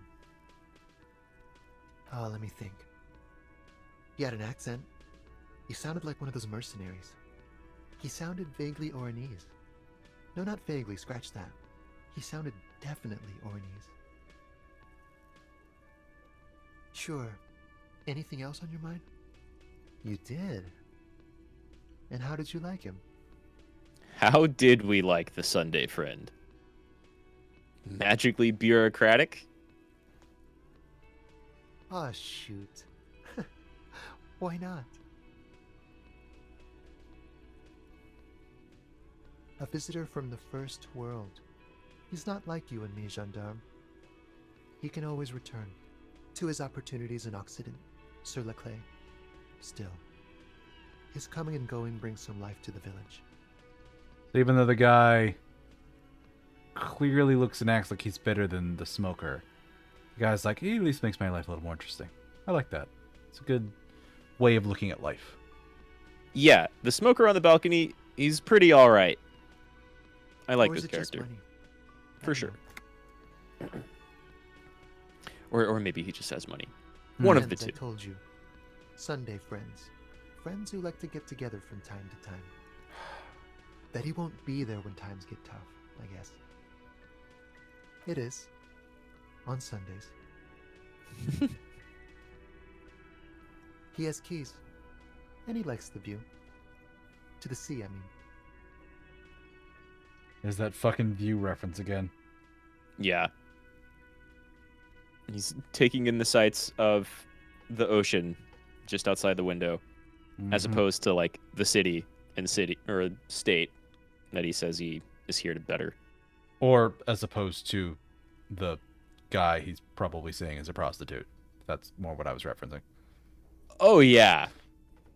Yeah, they're dancing around that fact. He likes the obvious. View. To the sea, I mean. Not of my backside. Yeah. Definitely not. What about me, gendarme? And a legendary composure check. Bye-bye, gendarme. I don't know that you have much composure clothes. I don't know if I have any. How much could I boost composure? Very bottom right. +1 from an item. +1, yeah.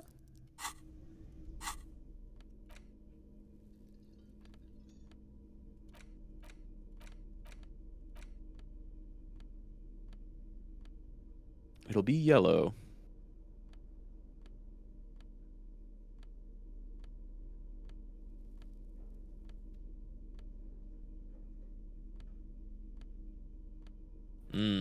Nothing but what you have on you. Yeah. The boots. Ah. Very nice snakeskin shoes. Mm-hmm.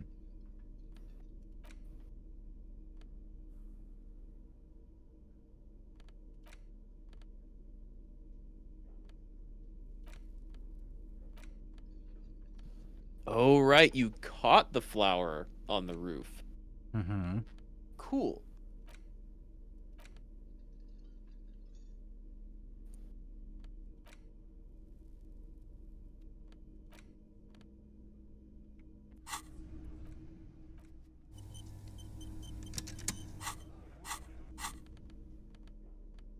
Yeah, let's look at some of these things here, because I don't think I actually inspected the bullet. The bullet is still safely sealed away. Yes, I did. Oh, it looks like we have, yeah. Yeah, I don't know what all we inspected. An intricate web of blue lines stretches across the torso of the hanged man. The pattern still kind of has an ethnic feel to it. Okay. Don't really know about the tattoos. The note is written with a blue pencil on a piece of lined office paper. The kitchen magnets have left spots on its surface. That one we know.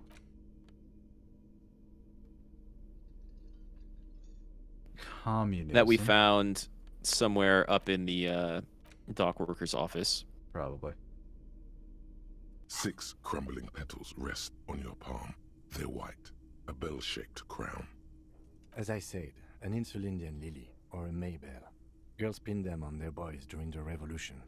The petals feel dry and fragile in your hand. Water flows under the channel bridge. Dark water. You rub your sides for warmth, but there is none.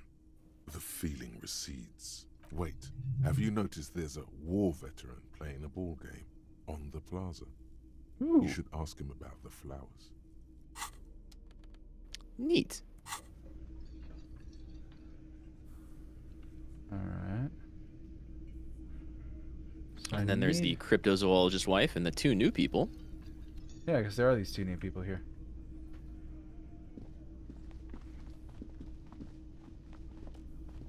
You look like shit. And I don't mean that as a metaphor. Now, it's been a while since we've played this game, but that guy should be slightly familiar. I don't remember seeing him at all. Okay, well, it's totally okay to miss the connection and not remember this guy. Yeah. In fact, I'm almost certain I haven't met him. You haven't. Where do you think I met him? Or did I just like pass him? You didn't. You didn't pass him. This is the first time you've seen him in person, and the only time you heard him was near the very beginning of the game. Then yeah, I would have. I'm terrible with audio or like audible learning. So yeah, okay. Okay. In that case, I'll give you one more hint, because it's not actually important that you recognize him at all. Things will become clear. But it may have been during a certain call you placed over the lieutenant's radio. Oh, is it another cop? Oh, yeah, because they have the cop things on their back. They do have the cop things on their back and on their shoulders. They're the police. Yeah. Well, that actually changes my answer. Ah, okay. Like undercover? Well, as far as disguises go, this is one of the best I've seen. I mean, I could swear you're an actual bum. Oh, come on, Jean. It looks like it's been a rough week on him. It's not just her this week. Fucking name. What you want? Horse-faced woman. Okay, so this a guy bit is much. cool. He stands there like a statue, an angry statue, and he does not like you. Yeah. You get a bonus from calling your station. Also, I have a 50-50 chance. Mm-hmm. Watch out for yourself, Luke. That voice, so very familiar. Did you hear it when calling to your station? Oh, really? I wonder where. That's the where you remember me from? The game points it out. Puts it together for you. Hmm. Okay, then. It's probably a coincidence. Jamais vu. Nice. Derealization. Jamais vu. The opposite of déjà vu. Not already seen, but never seen. Everything that should be familiar appears strange and new, like some half-forgotten day in your childhood. Only now. That's the feeling you've been having. And for who knows how long. You should go and ask Joyce Messier about this. What world are we in? This is a fundamental question. Bonuses. 1 XP. Oh, that's not bad. For every orb, it's not. You even have bonus orbs showing up because of perception. Mm-hmm. Intellect learning cap raised by 1. Mm-hmm. Pretty good. I got 30 minutes left for Precarious World. Might be able to kill that in this conversation. Maybe. Probably can, but I also wanted to say before talking to this guy and... Oh, sure. The woman Yeah. in an RCM patrol officer's uniform winces. I would really prefer not to talk to you right now. A patrol officer is the lowest rank in the RCM, below lieutenant and sergeant.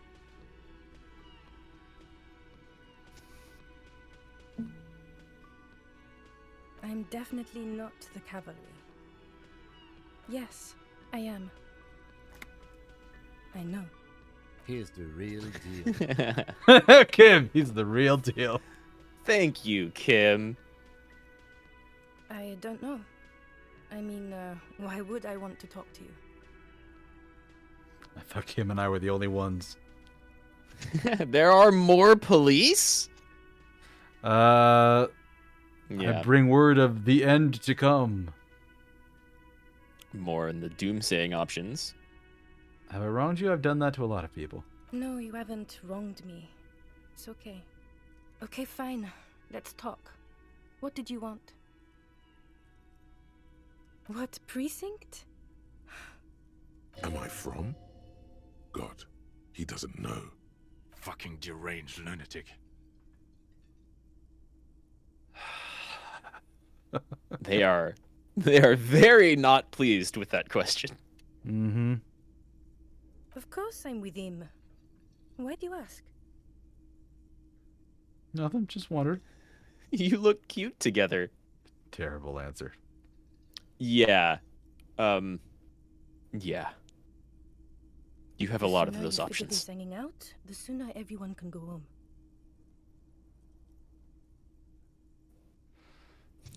I love 3. I mean, you've kind of already established they were all police here, but like, you're the police, right? Cool. So am I. Silly. Oh my god. 26. I could talk to Kim probably. Yes. Maybe? No, there's nothing new. How much was it for the room for the night? Can I help you? I think it's 20. Right now? 20, yeah. Then why are you wasting my time? I'm just asking, buddy. It's a fair question.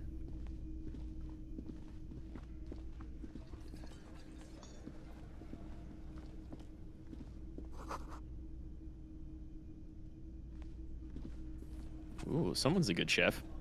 Yeah. I usually just dice my tomatoes. I usually don't cut them on my own. Actually, I don't. Actually, funny thing, I like tomato products. I do not like actually tomatoes.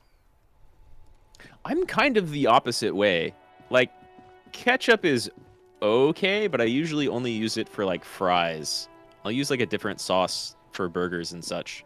But I've been making a like tortilla mix, kind of as like a meal prep thing recently. I've been doing a lot of onion, green onion, and tomato. That's not bad. Yeah. But no, like but like marinara sauce for pizza or ketchup I like, but just actual raw tomatoes I can't stand. Don't like them. I usually do like light marinara sauce on my pizzas. Too much goop was never good for my, like, I don't know, texture palette, I guess. I like the taste, just too much of it is kind of overpowering. Can't trash talk pizza though. It's good stuff. Kuno's like Kuno's dad. Kuno doesn't give a fuck about anything. Could buy pants. Could buy some pants. They're nice looking sporty track pants. Savoir-faire and physical instrument, so they're nice. The fuck about it? Where's the rest of his armor? Kuno doesn't give a shit about the armor. Why not? That fucking had one thing majorly wrong with him. He's a fucking mutant. Do you remember how he looked? Fucking growth hormone shit. He's a giant. The armor's too big for any man. Kuno doesn't give a shit about that freak armor. Kuno threw that shit away. Kuno tried So he to get the hell did up. interact with was some of too it. Big. Kuno kicked that shit in the sea, rugby style. That shit means nothing to Kuno. Yeah, that shit means nothing to Kuno. Kuno doesn't give a shit about material shit. Kuno's a fucking monk. Unless it's, you know, drugs. You wanna Who talk cares about about the someone drugs? About that armor? Go fuck the mustached union fuck. The jolly troubadour shit at the gate. Yeah, cocking boot. You know that jolly union cow fucker? Came around talking about cows or some shit? Came around pretending like he cares about cows? He means Manana, the laid-back striker at the gates. Yeah, he's the one you want to talk to. He's fucking crazy about that armor shit. Coming here pretending like he likes cows. Trying to catch a peep at Kuno's armor. Yes, this troubadour has it. You can feel it. You're testing Maybe. Kuno's patience here. Mhm. Lost. Thank you, Kuno S. Go away.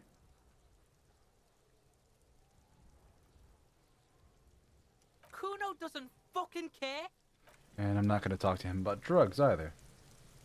Oh my god, I'm so close. 21! That's safe. 21.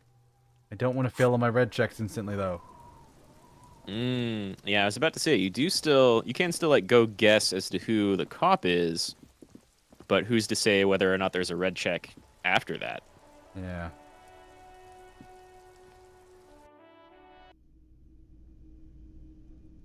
Also, it's Wednesday now. Mm-hmm. So that little bridge to the southern part of the map is now open. Very true. Or at least should be. Yeah, let's piss off the cop. Sure. Let's read some Dick Mullen. You wanna read some Dick Mullen right in front of him? Go for it. Mistaken identity. The brittle paperback feels fragile to the touch. The cover features a pastiche of different scenes. In the foreground, a man in a dark overcoat clutches a pistol to his chest. Rising up behind him are two silhouettes wrapped in a passionate embrace. The tagline reads, Detective Dick Mullen must prove his innocence after an old friend is murdered by someone who looks just like Dick Mullen. That seems to sum up the premise nicely. Very stereotypical detective drama. Every RCM regulation for a detective to investigate a murder in which he is a suspect. Are you really reading that, detective? Good luck finding it. He's not much of a character, I think you'll find. Just a stand-in for the reader. Also, Kim knows. He does. The story opens with a knock at the door. Detective Dick Mullen is greeted by an old friend, Charlie Spillane, who's come to Mullen to ask a favor on this dark and cold night. Spillane needs Mullen to drive him in from Vespa to a small town along the Insulindian coast. Despite his friend's apparent agitation, Mullen does as he's asked, then returns home where he passes out drunk, as he does most nights. An extremely unprofessional and hurtful stereotype that's offensive to all upstanding officers of the law. The spirit to core. That explains why Kim doesn't like it. Yeah, it does in part. But also, how did Harry begin this game? Yeah, exactly. But so, also extremely accurate it's a little accurate. In your case. Thank you, Electro Kib. Something we don't say very often. Yeah, I'm trying at least. You are. You'll fall off the wagon sooner or later. Electrochemistry, stop betting against me. It really is. It can't not bet on drugs and alcohol. Yeah, very true. 2 days later, Mullen is arrested by the Vespa police and charged with the murder of Charlie Spillane. At his interrogation, Mullen learns that Charlie Spillane was shot in a bar in the very town Mullen dropped him off in by a man matching Mullen's description. Desperate to clear his name, Mullen manages to convince the Vespa police to release him for 3 days so that Mullen may solve his friend's murder and prove his innocence. Right? What's the matter, detective?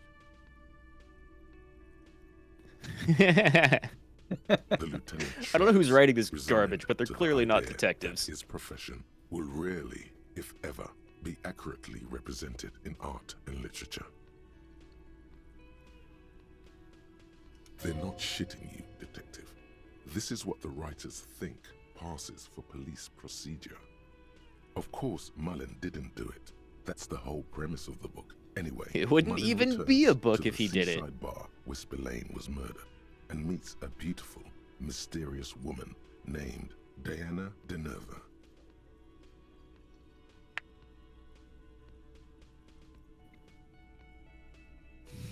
In your hand, Nice, you a hold Big lady, Mullen and the or mistaken identity. The whatever. brittle paperback feels fragile to the touch. My thought is done, which is what I wanted. Yeah, your thought is done, and precarious clearly the Dick Mullen books are hyper stereotypical detective drama. How not to lose. Mm-hmm. It is impossible not to. The world is balanced on the edge of a knife. It's a game of frayed nerves. You're pushed on by numbers and punitive measures, pain, rejection, and unpaid bills. You can either play, or you can crawl under a boat and waste away, turn into salt, or a flock of seagulls. Your enemies would love that. Or you can fight. The only way to load the dice is to keep on fighting. Okay. What are the bonuses? Not too bad, really. Critical success threshold lowered by 1, which means I succeed on a 11 or 12 now? You would always get a critical success on double sixes. Now you will also get one on a 5 and a 6. So 11s and 12s. Okay. Yeah. And failure thresholds are lowered by 1, which I don't know what that is necessarily. I forget. I think that might also mean that, like, instead of only crit failing on Snake Eyes, you'll also crit fail on a 3. Wait. On a 2 and a 1. Critical success and failure thresholds lowered by 1. Yeah. So is just the failure threshold, like, is critical only applied to success, meaning the crit success is lowered by 1, and failure thresholds are lowered by 1. So everything is just easier to succeed by 1? I think everything is easier to crit succeed, right? Because you can have a roll that's like you need to roll an 8, or something that's like you need to roll completely outside of your ability to roll it. But if you roll 2 6s, then you automatically win, and now it's a 5 and a 6. Mm-hmm. And the threshold for a crit failure was you fail no matter what if you roll double ones, even if, like, whatever you rolled plus your bonuses would already carry you over success. But if you rolled 2 1s, you fail. Now I think that's also if you roll a 1 and a 2, you auto fail. Like, I think it's both critical success and critical failure. This is they're lowered by 1, which is what's interesting. Yeah, but I read that as, like, opening it up. I can look this up real quick. Yeah, look it up quick. I'm gonna go get a snack. Sure. So, the precarious world. In practice, that means rolls off of an 11, a 5 or a 6 counts as an automatic success regardless of the difficulty check. Likewise, a 3, a 1 and a 2 count as an automatic failure. So the threshold for a critical success and the threshold for a critical failure have been widened a little bit. It is both easier to critically succeed and easier to critically fail. But that bonus of being easier to critically succeed is kind of nice if you're safe scumming. Yeah. Yeah, it's 3 chances instead of just 1. Mm-hmm. Yeah, exactly. So yeah, very good thought. And worth it to basically all red checks failing for a couple of hours. It's a nice trade-off. And, like, you didn't even see a red check during that. So, like, not too bad, really. Yeah.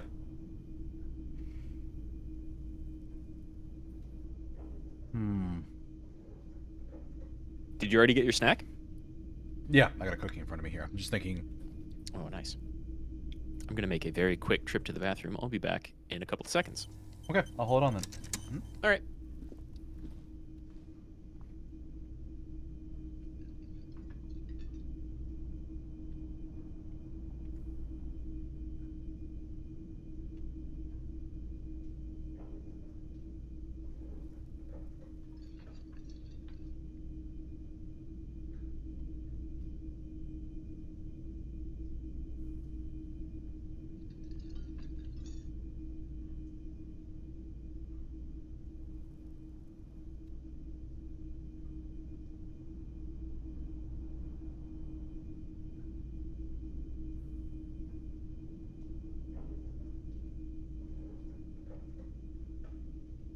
Unsurprising, chat.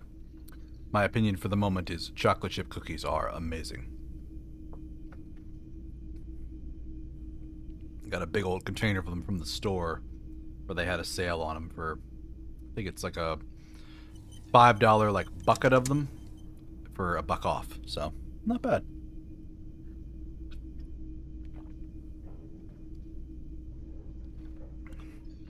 Probably just made too much and couldn't sell them. They're like, okay, take everybody, buy these.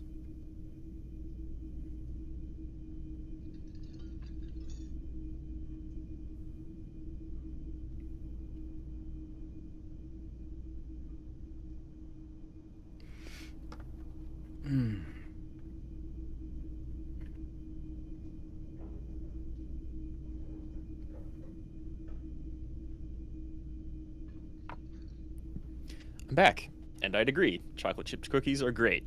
Mm-hmm. Even if they're like, kind of basic, you can do a lot with cookies. They're hard to beat. They're a good baseline. They're a good baseline. Yeah. It's like pepperoni pizza. Are there other pizzas that are very good and probably better? Yes, I've had barbecue chicken. I've had barbecue chicken pizza. It's amazing. It's fantastic. It has red onions on it. That's probably one of my favorite, honestly. Yeah, but is pepperoni pizza a good, solid baseline? Absolutely. Yep. I'm not going to turn it down. Mm-hmm. Here's a question. I was kind of checking my phone a little bit as well. Sure.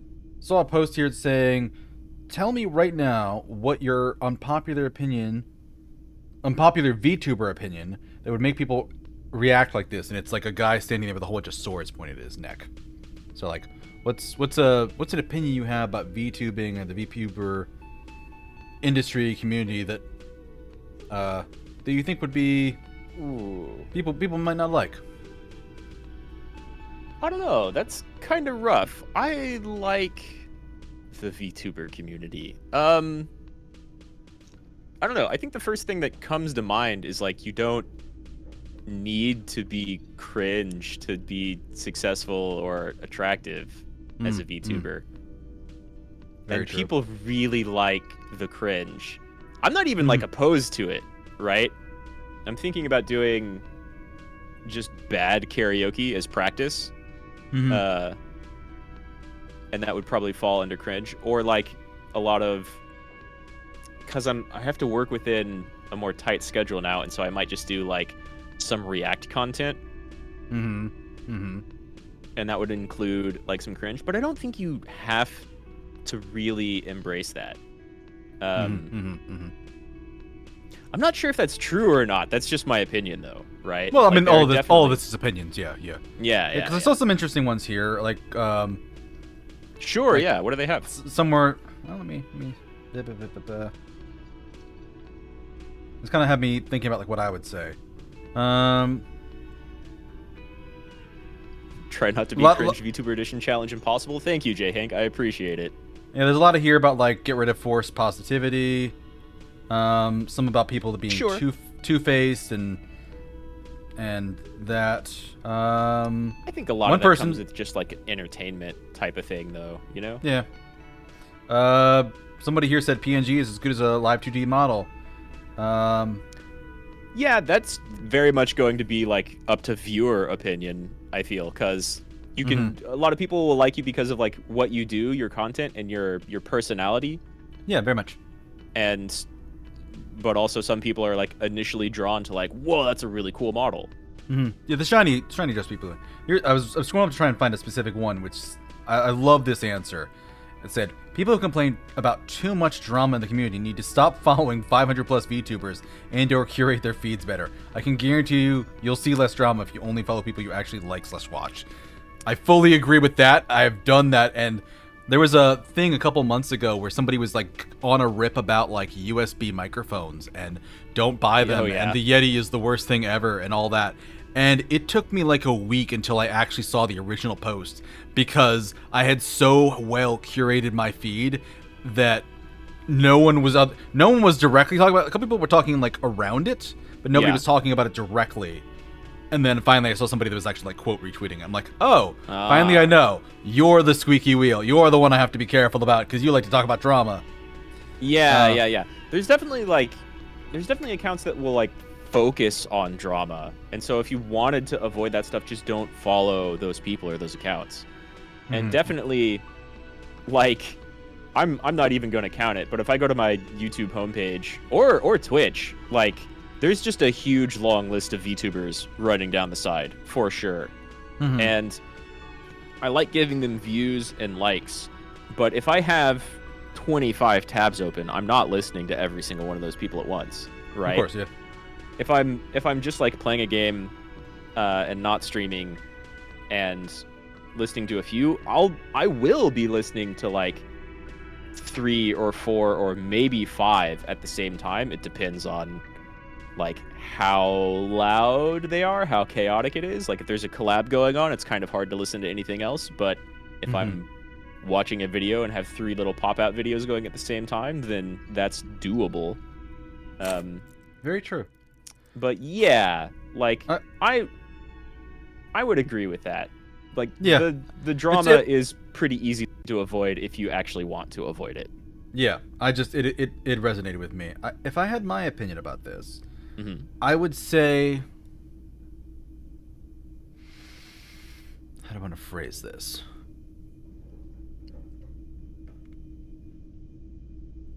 I would say in general for content creation, if you want to view it as a job, treat it as a job. Don't do things on your work account that you shouldn't do in an office. Don't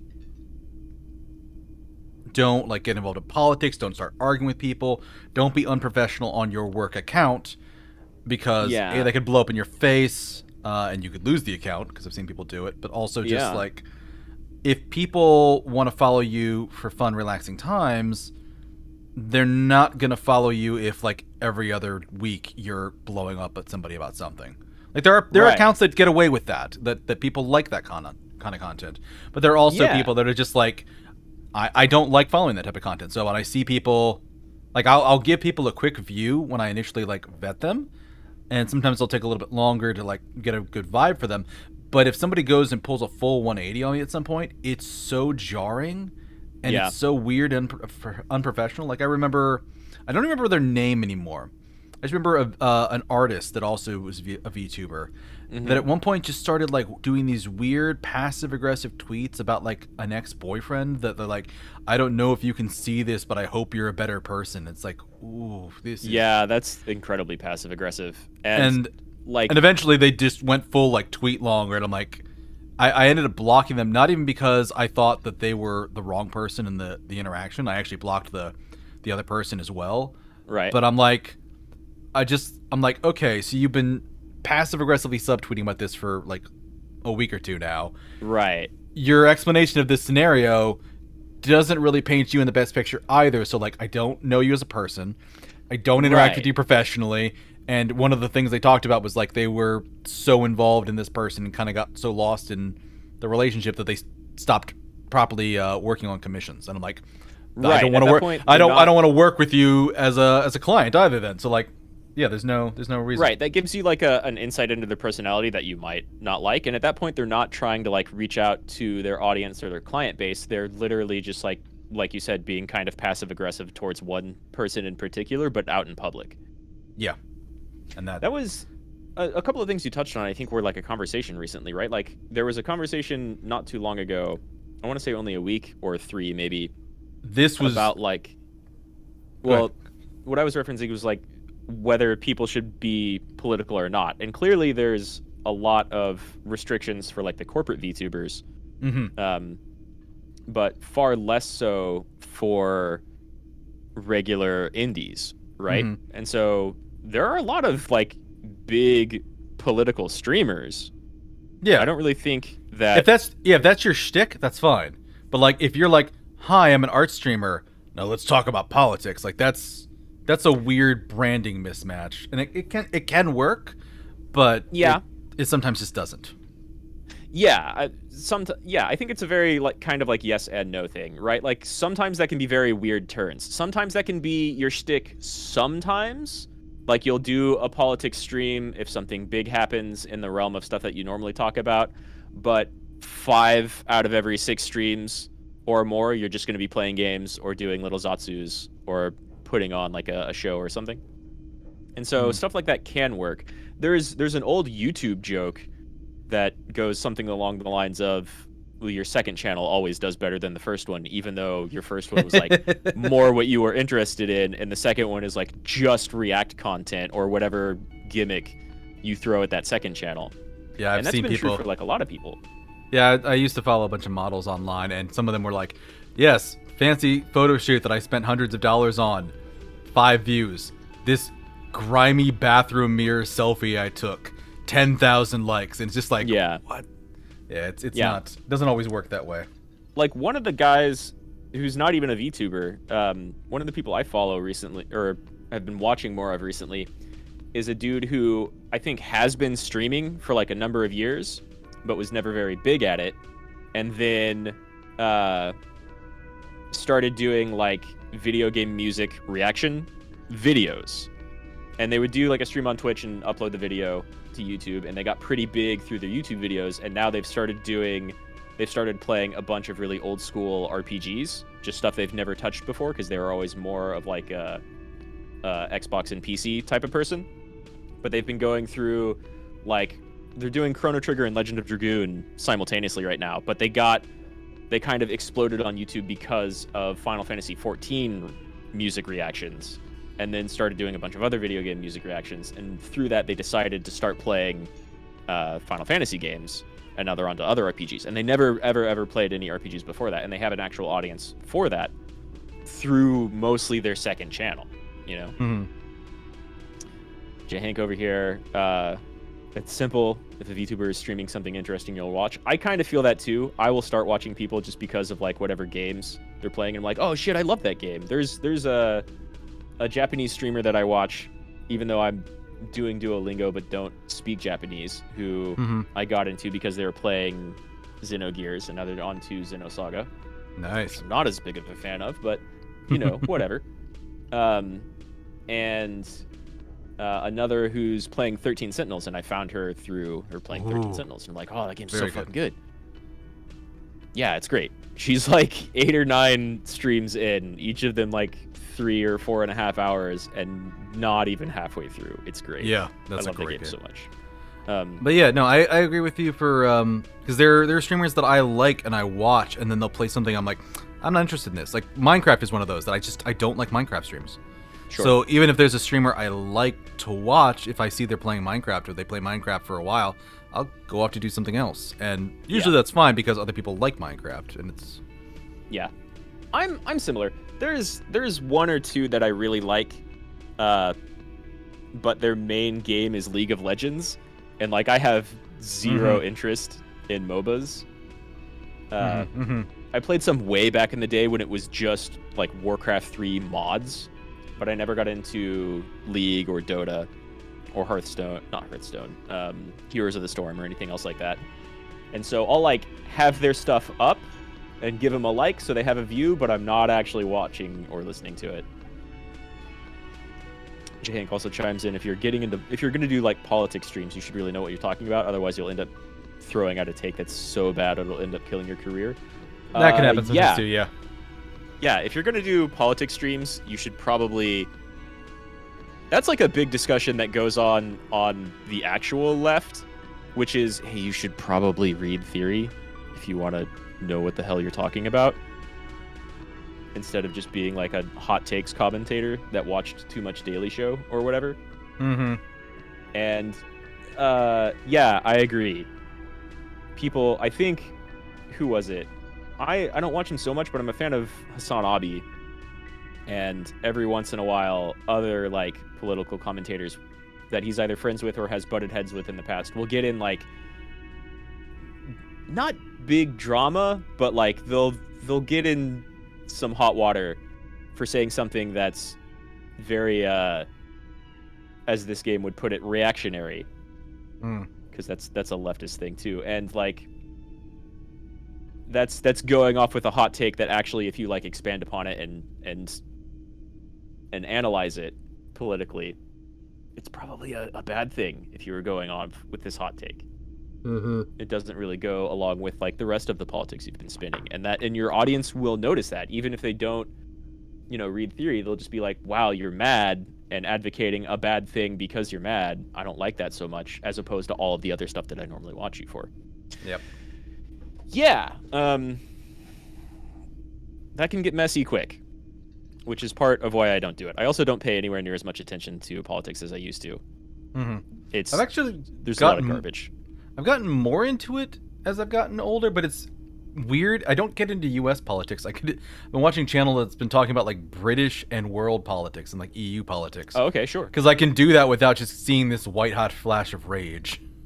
And yeah, you can do it. Doesn't as an upset me outsider. quite so much. Yeah. Yeah. So that's been interesting. And I actually did just chatting like media share stream back in February, maybe the beginning of March. Where I went through a couple of politics videos then, because there was some interesting things. There was one about like it was one of the ones I had like seen earlier in the week, and I started watching. I'm like, wait, no, I'm gonna stop. I'm gonna save this for the media share. And it was for sure talking about the Nord Stream 1 or 2 pipeline in over near the EU that got blown up and damaged. And they're like, they had a very clickbaity title for it, but essentially they were like talking about who blew it up and people trying to figure out who blew it up. And my opinion was just like, I don't want to know. I don't want to know. Sure. What good is having me know? It's just going to piss people off. It's just going to have people start trying to get somebody to take responsibility. It's just going to start a war. Just, I don't really want to know. I don't really want. Yeah. It's like the same thing with COVID. Like if we ever find out like someone was cooking COVID in the lab and it got out, like that would not be a good thing to know. Like, because there's no country in the world that could possibly like cover the reparations bill for that. Just not at all. No, yeah. So absolutely. It's just like, it's like, what is it? What would finding this out do? Like, I understand wanting the truth for it, and I have a personal curiosity, but I can handle the truth. Telling millions and billions of people that, oh, it was John Wayne who cooked up COVID in a lab and sent it out for a thing, like this specific person or this specific organization or this specific nation's fault. You already see a lot of like saber rattling and fear mongering about that. And if it were ever confirmed, proven, it would just be so bad. It would be World War III. It might. There's a chance. I don't like the odds of it avoiding it. So yeah. But speaking about talking about politics, we've been talking about politics. Let's get back to the game. Let's get back to this game that totally doesn't talk about politics except for what it like throws it in your face and only gives you political options. All right, buddy, roll the die. And in that setting, let's talk to some cops. I love this game. God, this guy's like a werewolf-looking motherfucker. Jesus. There's something about that portrait that just doesn't match up, right? Yeah. You know what it is. It's like Mr. White created a crystal so dangerous he created a virus. Something bluer than blue. You do know this guy from somewhere. Oh, somehow. I definitely know you from somewhere. Another life. Yes, from another life. A different life. Maybe the life of a police officer belonging to the ranks of the... To what station do you think you would belong in this alternate and totally fictional reality? 69th. The 69th precinct, clearly. We're 41st, right? Yes. That's what all the info you've been given says. That's plausible. That's entirely plausible. Now we're really getting somewhere. Somewhere good. Okay. Let's talk about the hypothetical, or Kim, who is this guy? Is this playing around?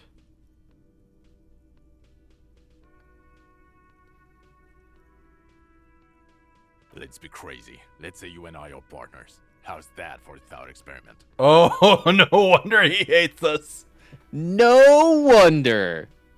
This dude really knows who you are.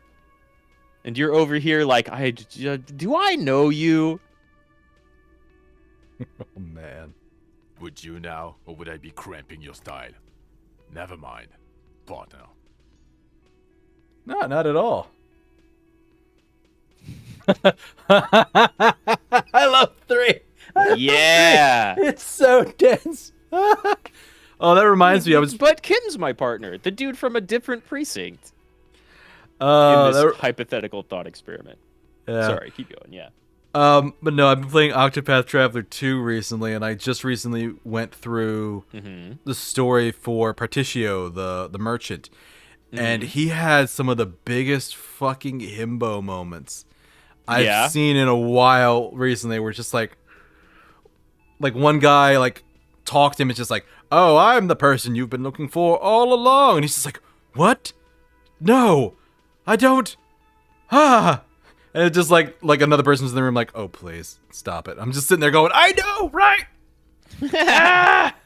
It was just so obvious in my, like, I saw it so much earlier than he did, of like, no, this guy just met you incognito and was sussing you out, and now he's revealing himself and, you know, things and stuff. But just, I'm just like, oh my god, you are such a cute, dumb man. Right. All of a it big completely bypassed your merchant character. I was about to say main character, but Octopath doesn't really have main character. You have like your starter. But yeah. Oh, okay. But everybody chooses a different starter, so. Sure, right. That's right. You have your 8 main characters. But yeah, my god. This guy was just funny. And he had a couple moments like that where it's just like, oh my god, you're gonna behave this way, and you're gonna do this, and you're gonna say that, and it's just gonna be, goddamn. I love his music. Read the character too. like a book. Yeah, I love his music too, because there's like a scene at the end of his like first chapter where like he goes up to his house on the top of a hill to see his father, to be like, all right, Pop, I gotta leave home, I gotta go do stuff here. And his father's like, yeah, you ain't no Chicky D any longer, you're a full-blown merchant. And it's all like all of his friends show up and they're like, boss, and he dad gives him his hat, and it's just like, run along now, little merchant. And everybody's like talking with like kind of a Western or Southern accent, and he like runs past them all quick and stops and goes, I'll be back once I've defeated that devil called poverty. And I was just like, listen. And like the song in the background is just like kind of like twangy, kind of nice. It sounds really good, and then it brings in this fucking saxophone out of nowhere, and I'm like, this man is gonna get so much fucking pussy out there on the road. Like it just oozes. Like, let me. I need validation on this. I have the song on the tab here, but I'm not gonna send that over because we're streaming. But I need validation of this image. Okay. I could play it in a tab that won't show up on stream. All right. Image address. We're doing this in Discord chat. Yeah, so that's why my video just went away for a minute. There. So that's him. I'm gonna share it actually here in this is the image I shared with Rad. I found it on Google. Oh, I can see that being a huge himbo moment. Like, it's that guy. That guy there. And he almost looks like a detective. But he does. He has a very merchant hours. He has a very like noir like look to him. Yeah. Yeah. And then here's the playlist. His song is number 9. Okay. We're just gonna listen to the first like 30 seconds or so of this chat. We'll get back to the game I promise. I need to hear Rad's reaction to this. Because like it starts off good. Like it starts off and you're like, oh, that's not bad. That's not bad. Yeah, it sounds great. The first Octopath, I haven't heard any of Octopath Traveler 2's soundtrack at all. The first one had a great soundtrack, and I haven't even played either. Mm-hmm. Oh, that sax is fantastic. Yeah, I know. Like, you're just there like, yeah, dude, this guy's cool. This guy's great. This guy's epic. And then it comes in with a fucking saxophone out of nowhere. And it's just like, oh my god. It bursts onto the scene. When you first mentioned that, before saying what you felt about it, I was like, oh, it could be like really bluesy. Like his dad's giving him the hat, and then he's going to go out and get like into a lot of trouble, realize that he can't defeat poverty. But no, that's a sex-having song. Yeah, exactly. Like, this is a liquid sex song. My god. I think somebody even like took like another image of him. The merchant. like took another image of him that has like him down there like holding out a bunch of items. He's got like his hand up, like holding his hat, and they like start playing this song. And all of a sudden, when it hits the saxophone, they like do an edit for the image and put like sunglasses on him and put a saxophone in his hand. It's just like, oh Absolutely. my god, this is just way too extra. Absolutely, that sax is deserving of the cool meme sunglasses. Mm-hmm. But yeah, I needed that for a minute with this guy here with his sunglasses. And just like, no, this reminds me too much of Particio, and I need to talk about it. This guy might be going in slightly different direction than Particio, but that's a great song. I'm gonna have to listen to more of that soundtrack. I'm keeping that open on the side for sure. It's actually a bit hard to find. I found it like opening weekend, and then apparently it got like a damn shared. Yeah. No surprise. You can't really find it easy to like stream in here in the West, and the only thing I found to like buy it is like a pre-order for a physical copy of the soundtrack for like $50, and then I think I could buy it from like Amazon Japan for like $45 or something. It's hideously expensive. For posting that in my chat? I wouldn't post it in your chat. I wouldn't recommend that. Ah, damn. Okay, well, J. Hank, Particio the Merchant has a really good saxophone in his theme from Octopath Traveler 2. I would recommend checking YouTube for it, because I'm sure YouTube has several videos that play most, if not all, of the song, just in weird ways of capturing it. But it's out there, and find it, and there's a lot of other good songs on there. If the soundtrack were any cheaper, I would absolutely recommend the whole thing. Because yeah, there's a couple that I've been listening to on this thing that I found that's definitely legitimate. I immediately see a lot of covers of that song. No shit. Yeah, no surprise there at all. Oh man. None of them saxophone covers though. Shame. Big shame. Maybe they just cut the line for, and like just like cut in the saxophone through something. Like they're not playing it on a sax. They just like, I see like guitar and piano covers, so they're probably playing over it and you can still hear it. Yeah. But yeah, that's great. I should probably get around to those games eventually. Yeah. Also, you can get them on Octopath 2, especially. You can buy on PC. It's on Steam, so you don't need to play it on Switch and deal with any problems. That's nice. My Switch is still of the old variety. I've not gotten a new one yet. Yeah. But all right. Though it did play through the recent Metroid Prime remaster pretty good. I was thinking about streaming that, but it's the same game, so People like it though. I saw somebody doing Metroid Prime and doing Skyward Sword recently. So sure, there's a market for older games. Yeah, oddly enough, I was more successful and had more people showing up when I was playing Xenogears than I do for a lot more recent games, which is funny. A little bit, yeah. I think people like the classics. I'm definitely going to resume my Parasite Eve playthrough soon. What about Tactics Ogre? Did you finish that off on your own, or are you gonna jump back to that? No, I haven't. I want to. I didn't finish any of the stuff that I was streaming. Like I played. Okay.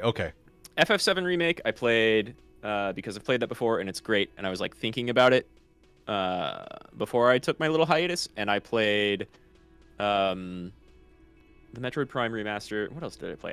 I checked out the like Final Fantasy Rhythm Theater game. Which is pretty good and fun. I was disappointed that Dancing Mad was not a 16-minute long level, but that's fine. I get it. What else did I play? I want to say I checked out one or two. I don't know. I've played a lot of FF14 in the past couple of weeks, which may or may not show up on stream. Probably only when like newer stuff gets added. Yeah, people like that game though. People like that game. But I'm already played through all of the story that's out, and I'm at the end, and I'm doing like crafter stuff right now. Okay. I don't know. Like I could. One of the dumb ideas I had, but I would like somewhat of an audience, was like, I'm gonna do an ASMR game, and you're gonna have to guess what I'm playing in the background while I just don't talk and don't chat. And it would either be like Minecraft or FF14, just doing a bunch of crafting stuff. I think people could suss out both of those pretty simply, but there has been people who know the sounds of it. But that is a neat idea of like ASMR game, like, hey everyone, we're going to be playing Well You Don't Know Yet today. Yeah, exactly. Join me in guessing and see what you think this game is. The stream only ends when you guess it. First when I 5 get really minutes go by. tired. It's Minecraft. Oh, damn. Damn it! I guess I gotta go, chat. It's been nice seeing you See today. next time. Bye. Yeah. But okay, back to it. Yeah, no, you're not gonna cramp my style at all, buddy. Let's really piss him off by telling him something that he clearly has heard before. Oh yeah. Okay. Oh yeah. How about you stop wasting my time and get on with whatever you were doing then? This guy's clearly super happy. Do you have a crime to solve? No. You see, I enjoy watching other better cops solve crimes.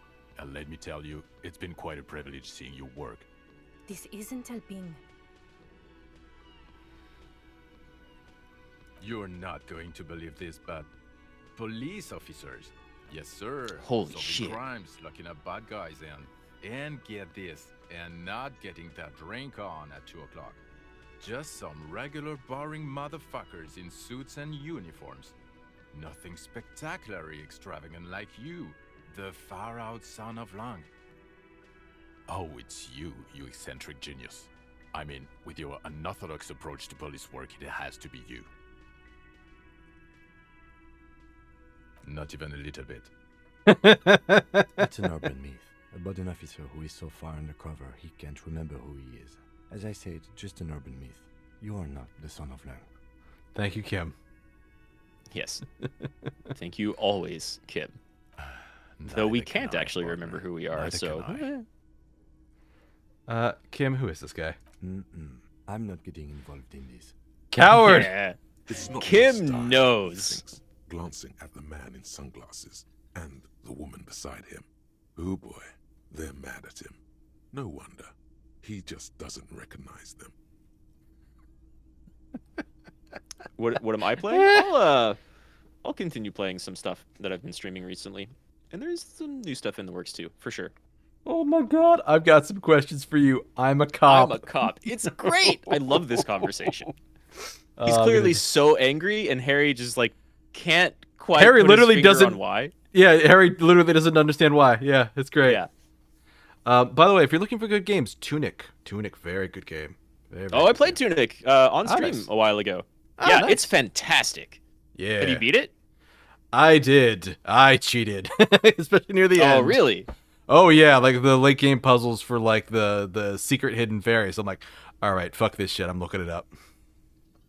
I don't think I looked anything up for that game except for there's the one room where you can like rotate the camera and all the images appear outside of the like circular area, and people had to like decode that stuff, and so I didn't try to solve that. It just points to like a website with some extra notes. Oh and credits and yeah, basically, that like, one. Yeah, because they do it in the games in-game text stuff. Yeah.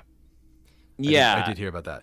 No, I got real fucking lazy near the end of the game because I kind of like I got into a room, and if I could figure out like, oh, the answer to this puzzle is this, like here's what I need to do to solve it, and then I would go, yeah, I don't want to fucking do that. Like the one room where like the puzzle is like, oh, it's a hidden maze on the floor. The maze itself is the pattern of buttons you need to press in order to solve it. Yeah. I don't want to have to learn what that is off the top of my head. I'm just gonna look it up. Wasn't that one also with like the maze is invisible? Yeah, it's an So you invisible have- maze. Yeah, you can't. So you can like make your way through it, but you have to fucking memorize the steps to do it. Yeah. To like Yeah. input it on the D-pad. Yeah, that game is so smart. Like having the puzzles in the instruction manual that you collect is a really smart move. Having it be like an old Zelda, but with a pseudo kind of modern graphics engine, and then you're collecting an old like Game Boy style instruction pamphlet. Oh, they're actually selling a physical copy of that, by the way. I saw some stuff online that were talking about it. I believe it. That'd be a cool thing to have. Yeah, that's great merch. That's a fantastic. If they weren't doing that, I'd be like, they should sell the physical copy of this. It'd be amazing. Yeah. Yeah, Tunic is amazing. Anybody who likes puzzles and old Zelda games should check out Tunic. Yeah, I would describe it as the early and middle game is very fun. The late game has some challenging bosses. And then it is murder for anybody who wants to 100% it without looking up spoilers. It is very difficult to do that. There are some puzzles that are really brutal. Yeah. And I would honestly say all of those are pretty doable, except for one that one I was just talking about, because that one like literally involves cryptography and actually being able to translate the language in game. That as well as yes. Yeah. That one, or even the big gate puzzle. It's just like you can do it, but you're getting out a piece of paper to solve that one.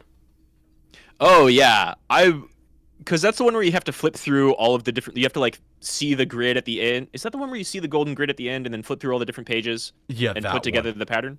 That yeah, one. I literally like got out Clip Studio and just drew everything on stream. Yeah, you have to.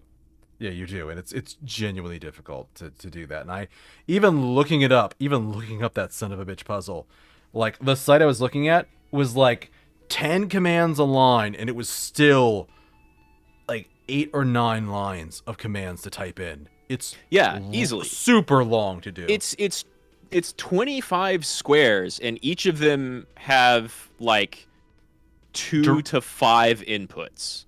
Yeah.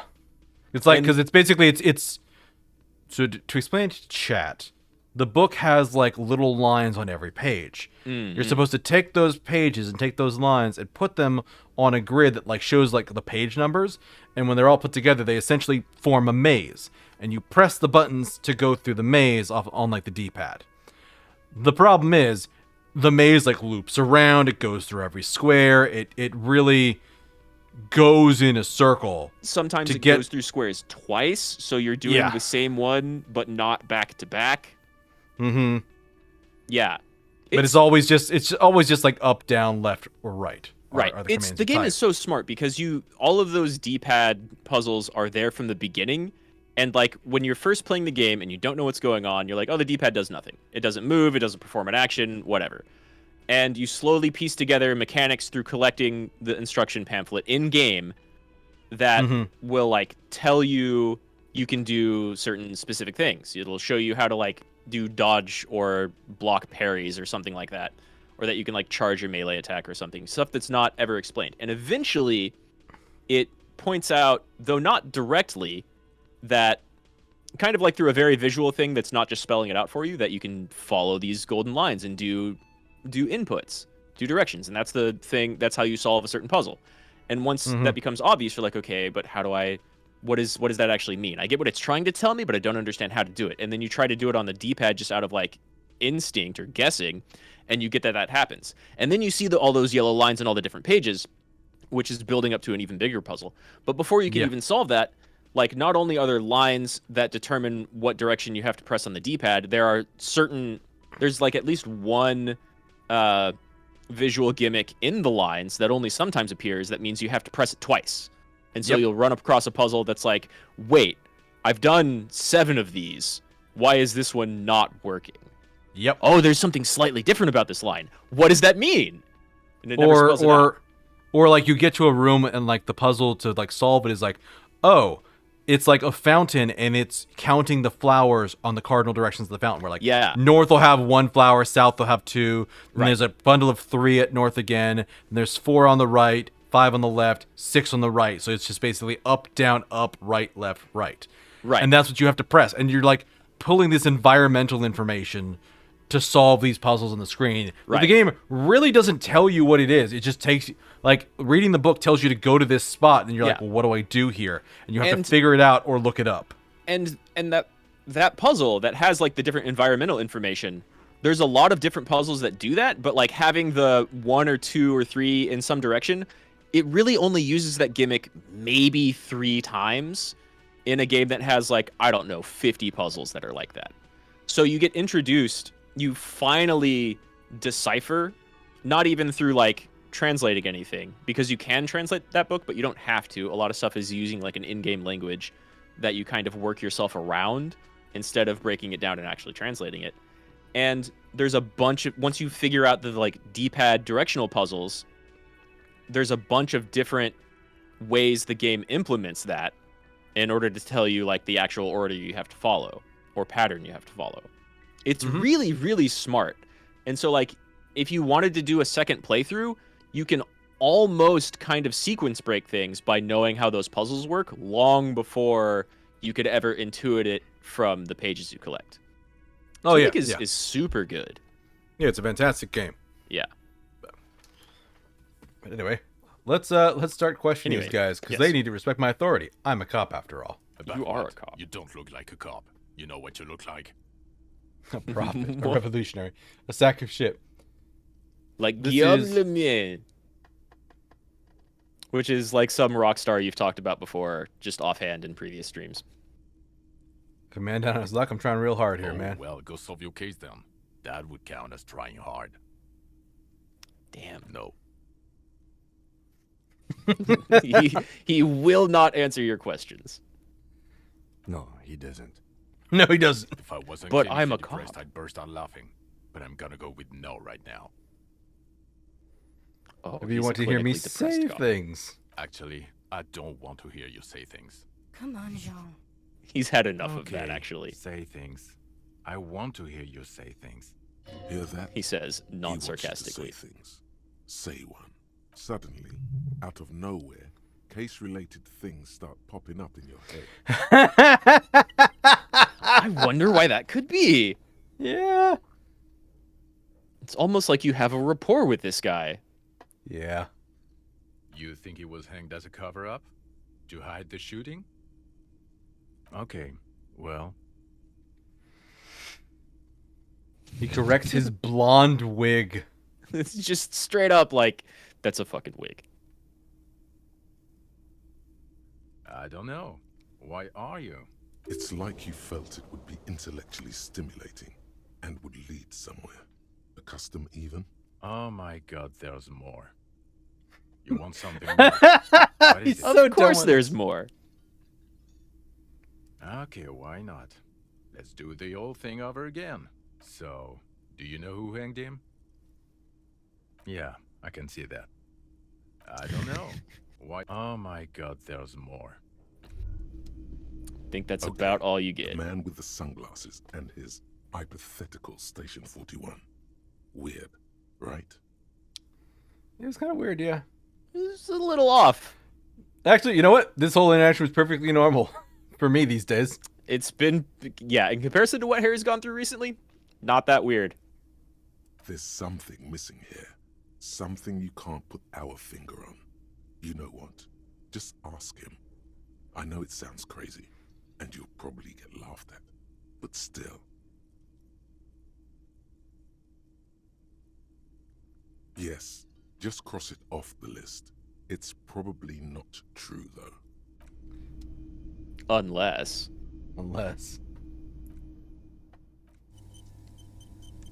Again?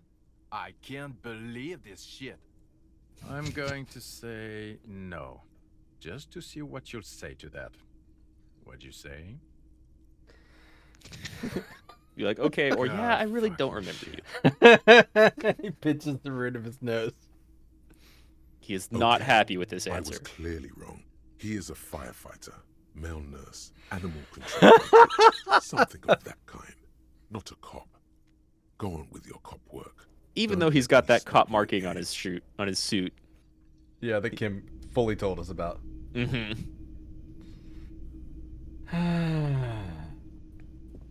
God bless.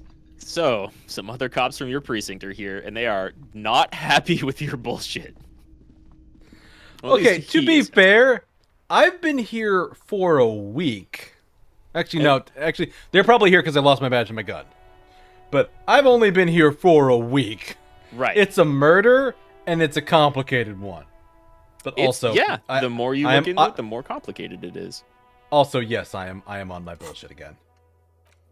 Yeah, Harry is very much on his bullshit. He kind of doesn't, even the way you're playing it, just nice and straightforward and simple, and like we're legitimately trying to figure out what's going on and not trying to completely screw up Harry as a person.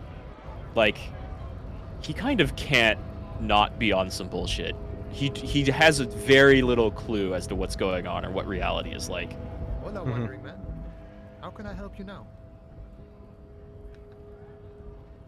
Wasn't supposed to go in, so I shouldn't do that. Inland Empire name. Oh yeah, I forget about the that armor. Manana is where you can talk about the name you want for yourself. But yeah, Kuno just mentioned some The armor. little boy had a good on his promise. To get me into trouble. To sick the pigs on me. Pardon the choice of words. Not mine. What happened? I was asked to look into that armor situation. Official Union probe, you know. Track it down, see who took it. Did you? At first I thought, why not? Maybe the pieces can feed the strike. Buy us a few more days under the sun, you know? So I went to this boy. He said he'll make me his prison bitch. He's got eyes everywhere, the cops in his pocket, and he's the king of Jamrock. Serves me right for doing menial footwork. I dropped that probe right then and there, and it still got me into trouble. One bad move is all it takes.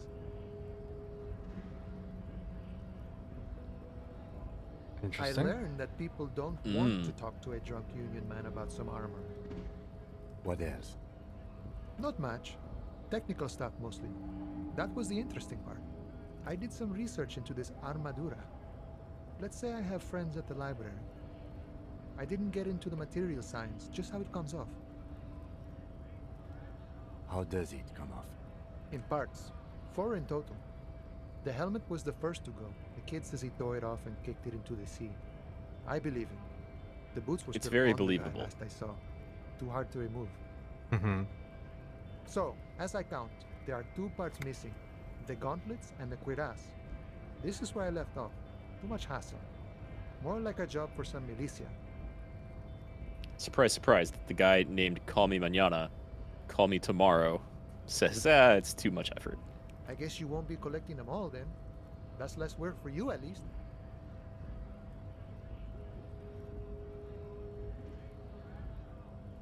Oh, they're What just gone. about the They don't leggings? exist anymore, if they ever did at all. Forget about them. I did. Yeah, so he doesn't have anything covering his legs. Mm-hmm. Weird. Nice and balanced. Some junior officers can take care of the rest. Smart choice. It's only that one spot you need armored too. The one the bullet hits. Good luck if you go for those boots though. You'd have an easier time wresting the spurs off a boyadero than getting them off him. Well, we sent off the body, so that's not going to happen. Yep, no more boots. No problem. It's fine. If you see that kid, thank him from Call Me Mañana. Thank him for showing me the way. Let's maybe not go thank Kuno. Yeah. Los Ardis? They're an independent militant group. A bit too high-strung, but it comes with the responsibility. They're sort of like you. Preserve the rule of law and all that. Except it's Eberhard's law. But really, they're just like you. Sure they are. Uh-huh. They fancy themselves police officers, but then they staged a hanging. They sure did.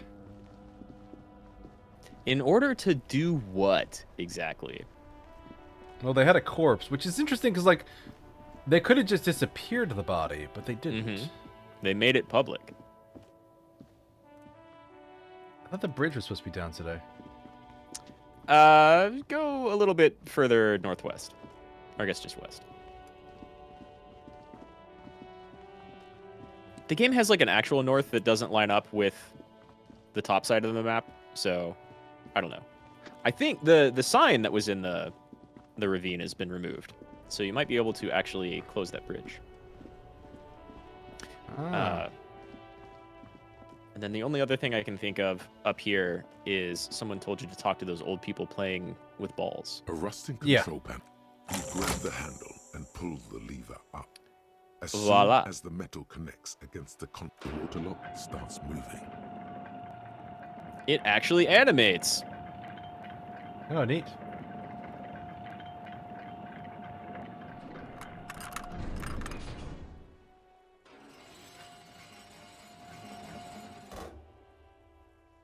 All right, we can go to the coast now.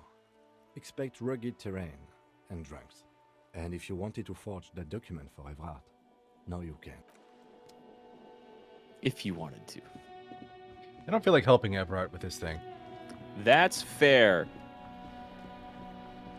I love Everett as a character, but it's because, like, you can basically walk up to him and be like, "You're lying to me." And Everett's response is essentially, "I am! I love lying! It's great! Thanks for noticing." He's a very honest villain. Pleasure to see you Yeah. again, officer. How may I head the citizens' militia on this fine day? Alright. How about this guy? Does he know about the flower? Officer! There we God damn it. Pull Very yourself first one, yeah. together, René. What do you want? I prefer the old name. Insulindian Lily. Girls brought them to young cadets when they entered service. Wearing them on your cap was supposed to bring good luck. It used to be. But the communards were fond of them too. Call them revolutionary flowers. Bells of the revolution. Sure, whatever.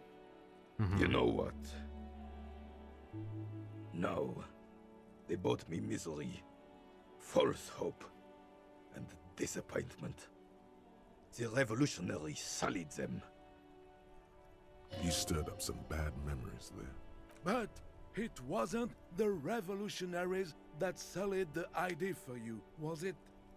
She gave it to me too, and your jealous little heart just couldn't accept it. Oh, I like Gaston. You know, Yeah, me too. I can go over these matters in detail with you, Gaston, but not while we have company. So, officers. I like Renee a lot too. Do they? Maybe on some remote parts of the city they do.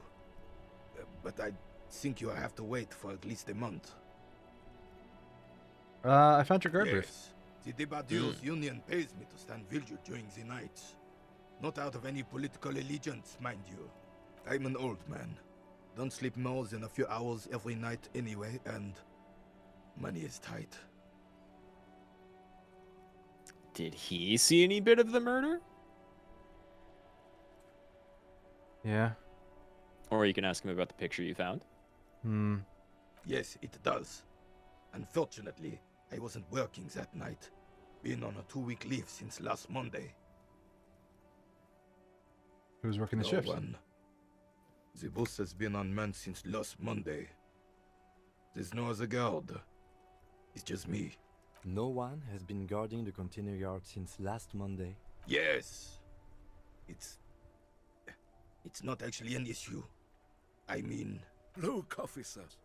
The container yard doesn't actually need a guardsman.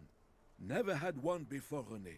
Monsieur Claire had that booth built specially for him. It's mostly decorative. The possibility of someone being in there is enough to discourage any ill-minded individuals. You're nowhere near the front gates, though. You're off on the corner. Yeah. Yeah. Gerard created this job for René because he knows the Royal Carabiniers' pension of honor and PTSD isn't something a man can live off. A decorated Kingsman collecting tear reflects bad on the whole neighborhood. His words. Which, if you think about it, really is Everard, like, looking out for his community. Yeah. It's only one guy, but he was trying to do a good thing.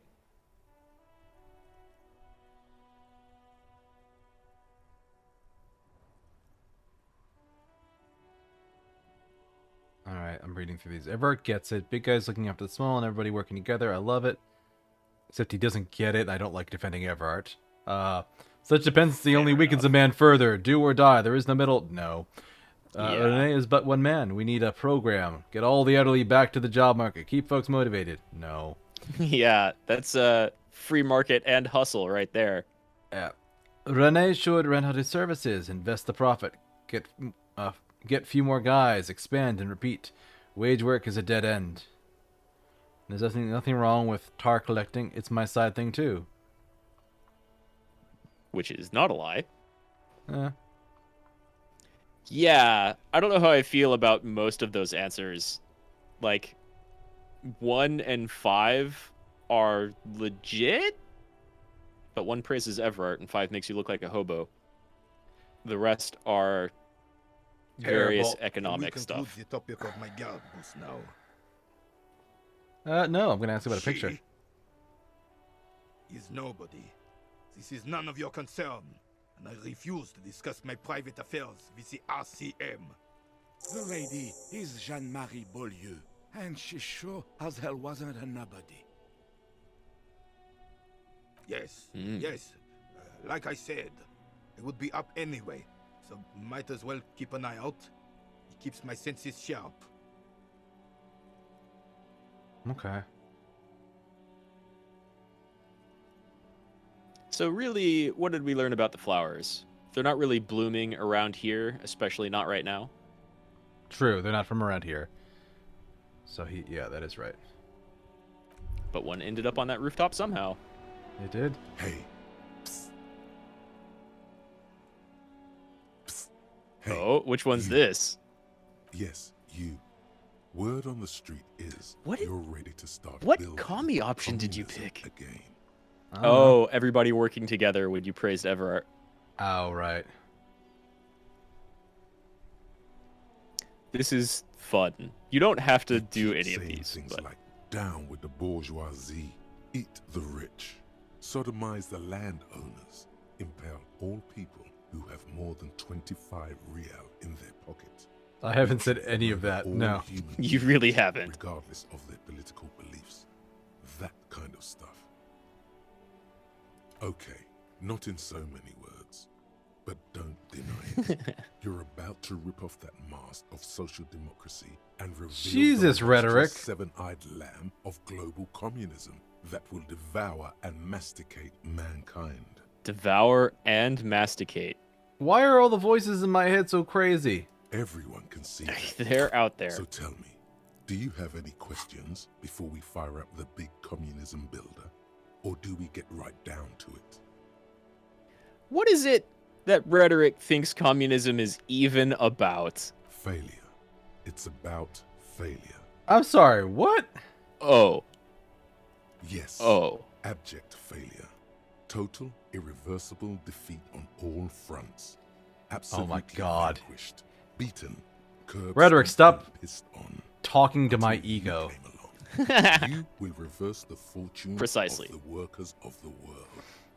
You, one guy, will help usher in like a world revolution of, you know, communism. That thing built around community. Every living thing, against every human alive.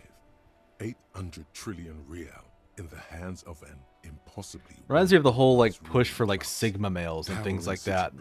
It's so confusing to me because I'm like, so you're a strong, independent man who doesn't need nobody to help him, and that's why you've taken a group name to match up with other men like you, so you can all be together and. Wait, yeah, what? yeah. It's like a very oxymoronic type of thing. The hustle grind set stuff that Savoir-Faire was offering up earlier touches on that a lot more. This communism stuff, which I'm going to assume you're not going to opt into. Correct. Yeah. Again, the authors of this game grew up in like a failed post-communist state. And when this game won awards, they got on stage and thanked Marx for his eternal science of communism. They weren't anti-communist. They were like, damn, everybody did it wrong, and all of this other stuff was not really communism. And like the big monsters of communism weren't really communists, just like the Nazis weren't really socialists. That's not what those words mean. But also, they would see people that spoke like this right here and have nothing but disdain for them. None of the political or economic quests, side quests, or side investigations, as the game calls it, have anything really nice to say about those groups. True. You against the atom, the charm and the spin, where the whole world failed. Matter failed to bend to human will. Human will fail to get out of bed and tie its laces. You alone, single-handedly, will rebuild the dreams of the working class. You are the last communist. Jesus, rhetoric. Now get to work, comrade. What a wild idea to even have, single-handedly repairing and uplifting the dream of a whole class. Yeah. It doesn't make sense. Very well. I guess no one will build communism then. Tell the working man it's over. No objections. It's mathematically impossible to achieve a classless society. Everyone knows this. Did someone mention cocaine? Cocaine? No. I'm sure I heard someone say cocainism. Anyone? Anyone else? There's no one. There's one. Volition. Who does always have your back. I managed to succeed that.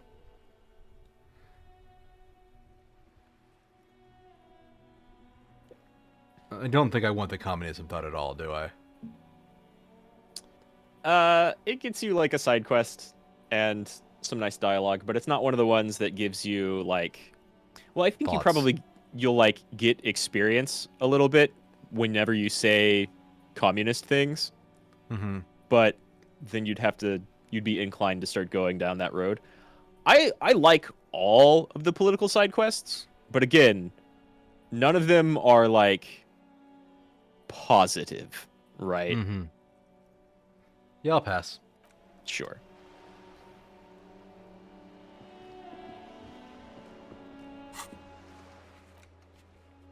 I think we've passed most of them. Oh, not the fascist one, but like we might not even see that one pop up because it's pretty easy to avoid saying a lot of fascist things. They're all pretty good.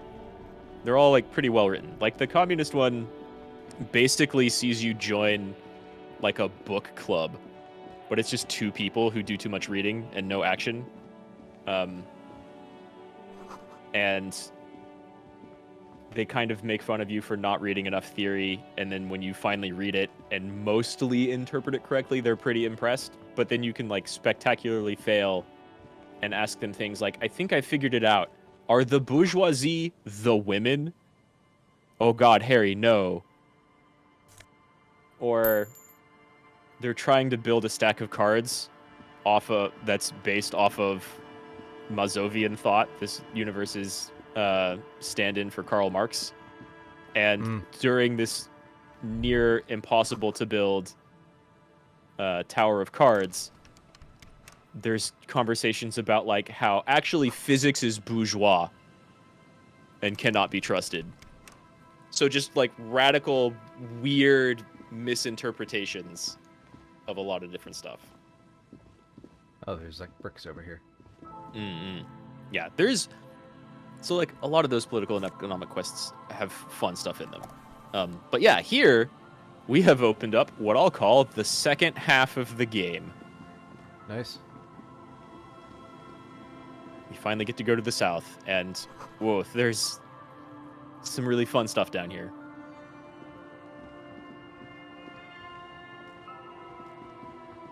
There's a lot of tire I wonder if the markings. lorry driver's down here because we haven't seen her anywhere. And the lady driver? Yeah, the lady driver. Yeah. Oh, hey. Canister's worth a lot of money. Enough to purchase a boombox, actually. A discounted boombox. Hell yeah, it is. A banged-up motor carriage lies half submerged in the icy water, slowly sinking into the Insulindian Ocean. Only top What do you was mean, oh cold no? And lonely down there in the icy. The seawater has already started to corrode the metalworks. Yeah, I think I know whose this is. Oh yeah? This is where they were leading. It appears to be so. I agree. We should definitely investigate. Kim is all down for it. Stomach acid comes up as you look at the motor carriage Inland nose. Dark, in the nose. Cold water. Why the doom and gloom? It's just a sunken motor carriage. Some motor carriages are bound to end up in the sea. Sure, Volition. That makes sense. The logo is too deep in the murky water. You can't make it out. But you do see a monkfish float by. The ice hasn't closed around the vehicle yet. My guess is it's been here since last Saturday or Sunday. So I got here and immediately crashed my car? Maybe. The motor carriage is properly stuck. Someone certainly ice. did. Getting it out would require a team of specialists. A single day in the salty seawater would ruin most vehicles, but this one looks worn even in places the salt water hasn't touched it. Your mocking tone finds no response, but the motion of the waves. Kim's not going to comment on that one.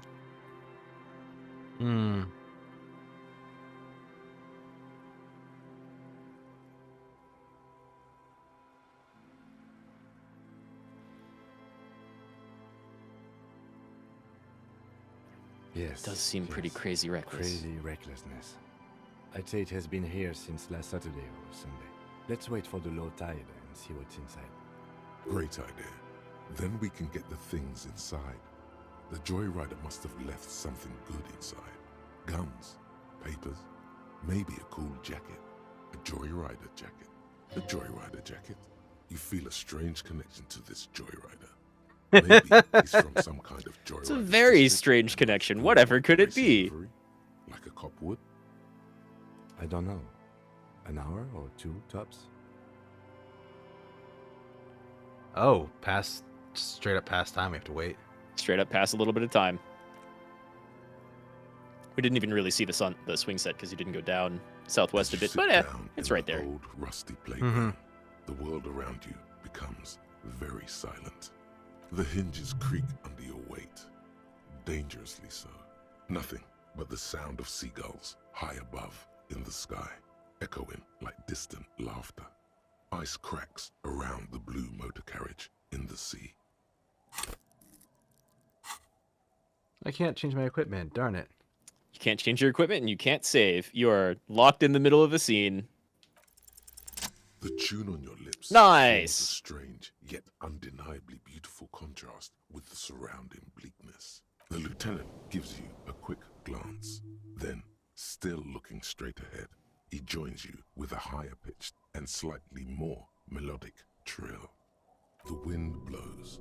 In the distance, behind the church, some vagrants are having an argument over a bag of tear they found in the reeds. Further away, a flock of seagulls lands. The clouds pass in the sky, and the shadow of the swing moves like the hour hand on a timepiece. 30 minutes have passed. Looks like this might take a while. Time to present a good topic for discussion. Oh my god, that first one. That first one's a bit much, right? Or and 3 is, would you rather sit on an anthill for an hour or stand in a river of leeches? That's yeah, you know, nice, small talk. nice, boring. I believe it's option 2. following a pattern set millions of years ago by cosmic forces. But I suppose it could move quicker, yes? Clouds on the horizon grow darker, and the shadow of the swing set keeps climbing. You hear the distant rumble of the city. 30 minutes pass. Okay, option 1's a good question, at least. Yeah. Luckily, I mean, am the already anthill a thing is member also of kind an of fun. independent Nothing really has organization, any effect on the game and right now. Therefore, do not have to choose between a rock and a hot place. Okay, but gun to your head, which one do you choose? Your voice echoes on the water, strange and out of place in the environment. 30 more minutes pass.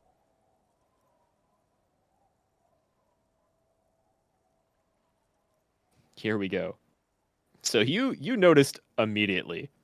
One of my favorite parts of watching playthroughs of this game is people getting right here and not immediately putting 2 and 2 together.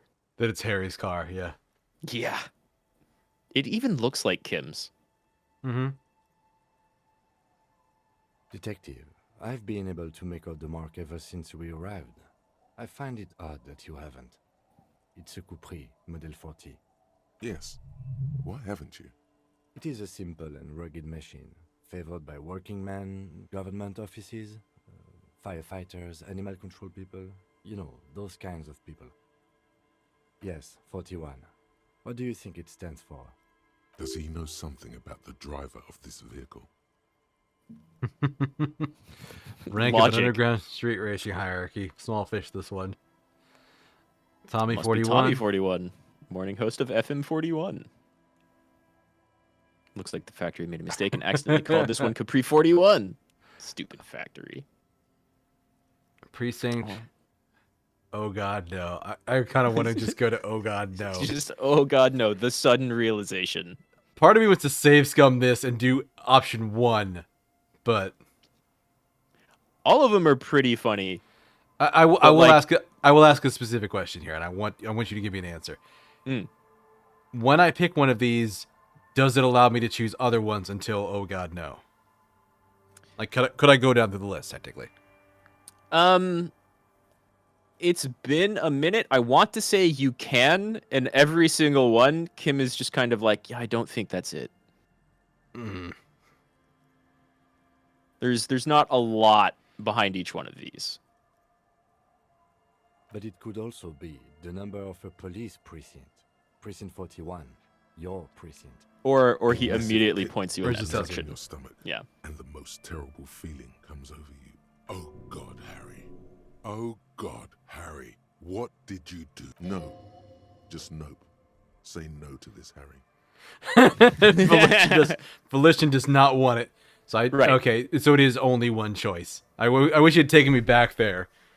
Yeah. And let me choose again. But darn. Alright, that's fine. Yeah. I'm afraid so, yes. It looks like you mandatory drove your police motorcade damage into the sea after you jumped across the canal. Maybe I can fix it. Explain it away. I can fix it.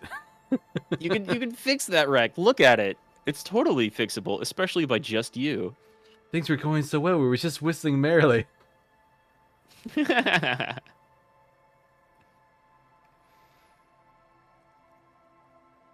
think you can choose all of these before you proceed. Maybe. Maybe. Let's just get what's inside. Yes. Yeah, you realized it instantly. Task complete. You found the traffic hooligan. It was you all along. Hey! How about that, though? A commander's jacket? Oh no. That's a no wonder commander's jacket. That's no wonder that guy hates us so fucking much. Uh-huh. Shivers or visual calculus? Oh no, that looks exactly like your hypothetical partner's jacket. Yep. Black uniform jacket with the RCM signature white rectangle on its right sleeve and backside. LTN 2 JFR. Exceptional quality other than some minor wear and tear. And the items were fuel canister. Yeah, pick that up off the car. I don't think it's worth much except for selling. And also your badge, which I thought would be... Oh, there it is. Yeah. Oh my god, that's what we used to look like? Look at that picture! Yeah. He looks alright! No, he still has, what is it called? The look, the expression? He still has the expression, and like, I don't know if it's just the photo or not, but he still has like very gray skin. But otherwise, he kind of looks like, what's his name? The Chris that plays Star-Lord. Oh, from yeah. The Office. Yeah. Like, he's just kind of alright looking in that photo.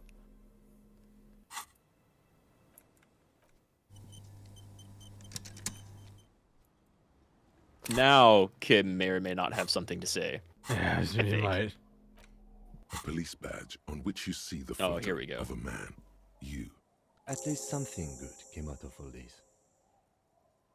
Encased between two durable plastic sheets is a bluish card with lines of information and a watermark in the shape of the street grid of Revachol West. You see a photo, a name, a rank, a document number, the date of issue, and, in the lower right corner, your precinct.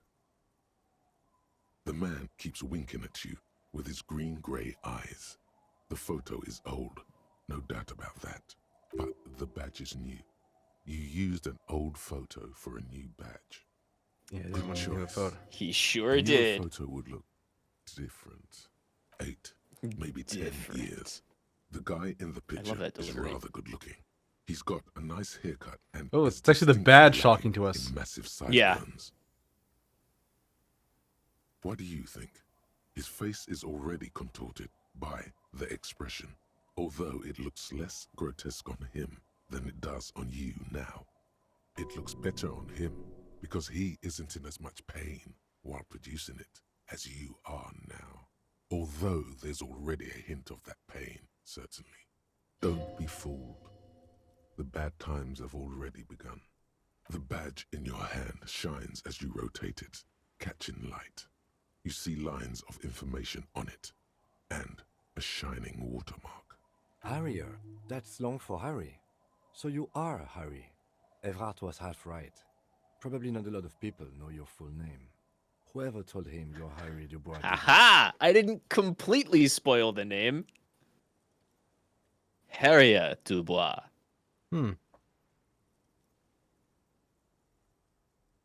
It's a wartime name. Revolutionary. The kind mothers give their sons during troubled times.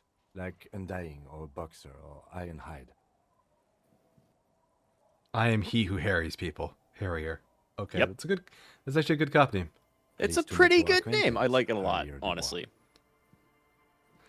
Interestingly enough, I wonder if we get bonuses against that Manana thing about, like, you know your name. He's not going to call you maybe. Harrier. He'll keep calling you officer when he's angry with you, and detective when he's not. The badge in your hand, Which is totally a thing Kim always does. Catching light. Nice. You see lines of information. Lieutenant W. Freighter. The lieutenant is a rank above sergeant and below captain. It's the highest rank in the RCM that still does field work. I am a lieutenant. The title of Freighter is added to your rank when you decline a promotion to a higher rank. In your case, captain. You have declined twice, thus you're W. Freighter. So we were up for promotion twice and turned it down. Mm-hmm. There are many reasons why Wanted one to would keep do doing this. field work, The rank probably. above you in your precinct's décomptage might be taken. Or sometimes promoted officers do not want to replace their superiors, out of respect. Or And those. sometimes they just prefer the type of police work available to their current rank. In your case, lieutenant. Heavy-duty case-solving machine. Mm-hmm. I thought my Décomptage rank is the was hierarchical drunk. system employed by the Revachol Citizens Militia. It means counting down to twos. Counting down to twos? The lowest rank is junior officer, usually teenagers. Then there are the patrol officers, then sergeants, lieutenants, and then a captain. That's basically it, except for a few kings. Kings like satellite officers and the additionally a freighter rank I already explained. The long and short of it is, you're his superior. Of course, authority points that out, but it's also true. So you've been putting up... No, I thought he was both... Wait, I thought he was also sergeant. You're both lieutenants? You... But I've turned Harrier, it down twice. Yeah, and that's why has I rank been him. up for promotion twice. Kim has not. You've been doing it longer. You've Yeah. got more experience. You've got more cases solved for sure. You've been up for Mhm. promotion more times. What are You are satellite given the officers? title of satellite officer if your partner is quickly promoted through the ranks and you rise with him. You don't seem to be a satellite.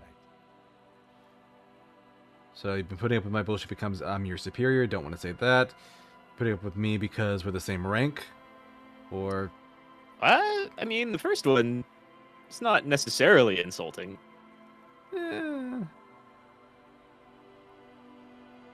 No, I've been putting up with you because despite an unconventional approach, you are doing good police work. It matters more I than believe that's driving his a response to motor carriage one into as the well. sea. Okay. I know we've even found your badge. Like, no Trust matter you what. For now. Try not to spoil it. Right, unless you really piss Kim off and get him to leave, he's like, you're weird, sure, but you're doing good work. Yeah. I can't Such deny a that. small yet precious thing. Expensive paper caught between thick plastic, like a fly in amber. It reads, Revachol 12 6205 Jam 41. So Jam Rock Station 41, Revachol 12 something, and 6205. I guess the years the station was made. That's I just forget, the it serial sounds number. like... Revachol, Jam Oh, Rock, it's just a Precinct serial number, yeah. 41, with some numbers thrown in there for good measure. the numbers are not there for good measure. They have an administrative purpose, one that's unfortunately been erased from your memory. Okay, so they mean something, but the game doesn't tell us. It's not relevant. Right. I almost want to guess year, but like the year is 50, and so 62 is not it, and 12 or 05 would imply that you've been doing this job for like 38 or 45 years. Maybe it's a birth day. Oh no, there's not 62 days in a year or days in a month, so that's not gonna work. Yeah, and we haven't been alive for almost 100 years, though we certainly look like it. Yeah, exactly. 4 months ago. I'm guessing that's when you were promoted to the rank of Lieutenant W. Freighter. A new badge usually comes with a new rank. You seem to have been doing well then. The case created a lot of edge. You have Yeah. to take off. The death march really gets us going. You're pretty sure you weren't doing well, but better? Probably yes. A lot can happen in 4 months, especially in winter. The winters are never easy on you. Of that you are sure. Yes, it's the designation of your precinct. 41. Like mine says 57. The 57th is mostly industrial harbor. A lot of asphalt.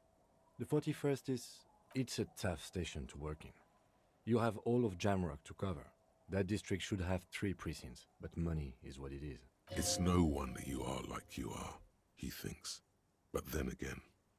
So not only are you a super it's cop, a legendary district. almost and a hell of a double... station too. It must be an honor and a curse to work with people like Price, McCoy, Berdiaeva. Not only are you a super cop, almost double promoted, but you're working from a very rough district. Mm-hmm. Interesting. Yeah, like no matter how you play the game, all signs point to you being pretty good at your job. They must be big. But he doesn't know who we are. Interesting. He doesn't. Or at least he hasn't said. The badge in your hand.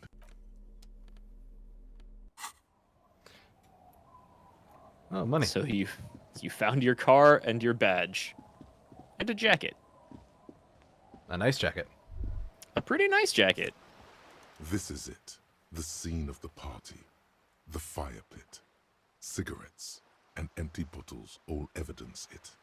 Looks like they were here a while. Judging from all the bottles, the sunken motor carriage provided them a focal point. Looks like it.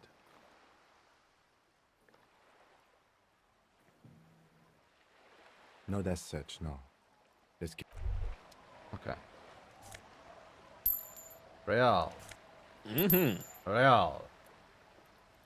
Good on me for catching that. Yeah. Tiny little dots, really. Almost a full $1. Almost. And hey, 11 from that gas tank you found. Pretty good. Recently tarred underside of the boat. Jeez. Quick travel has been unlocked. Oh, nice. I wasn't paying enough attention to notice that. Yeah, it takes a minute, but you finally get it.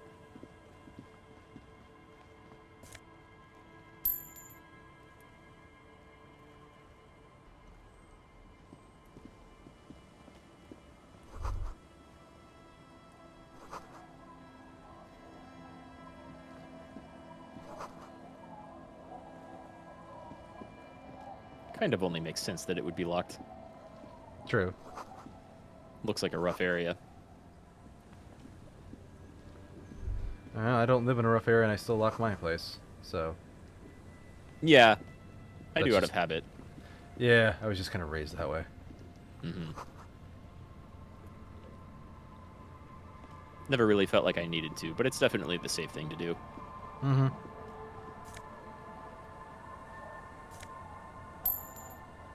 Bunch more money. Mm-hmm. Hi, officer. Woman A in sword raincoat in a stands on- scabbard hangs from her hip. Jeez. Yeah, it does. She's Anything pretty I can help cool. you with?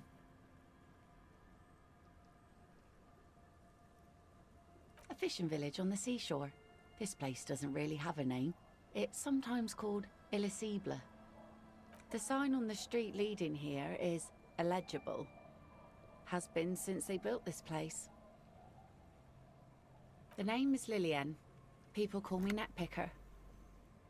I think I have time for questions. And that was actually the second one.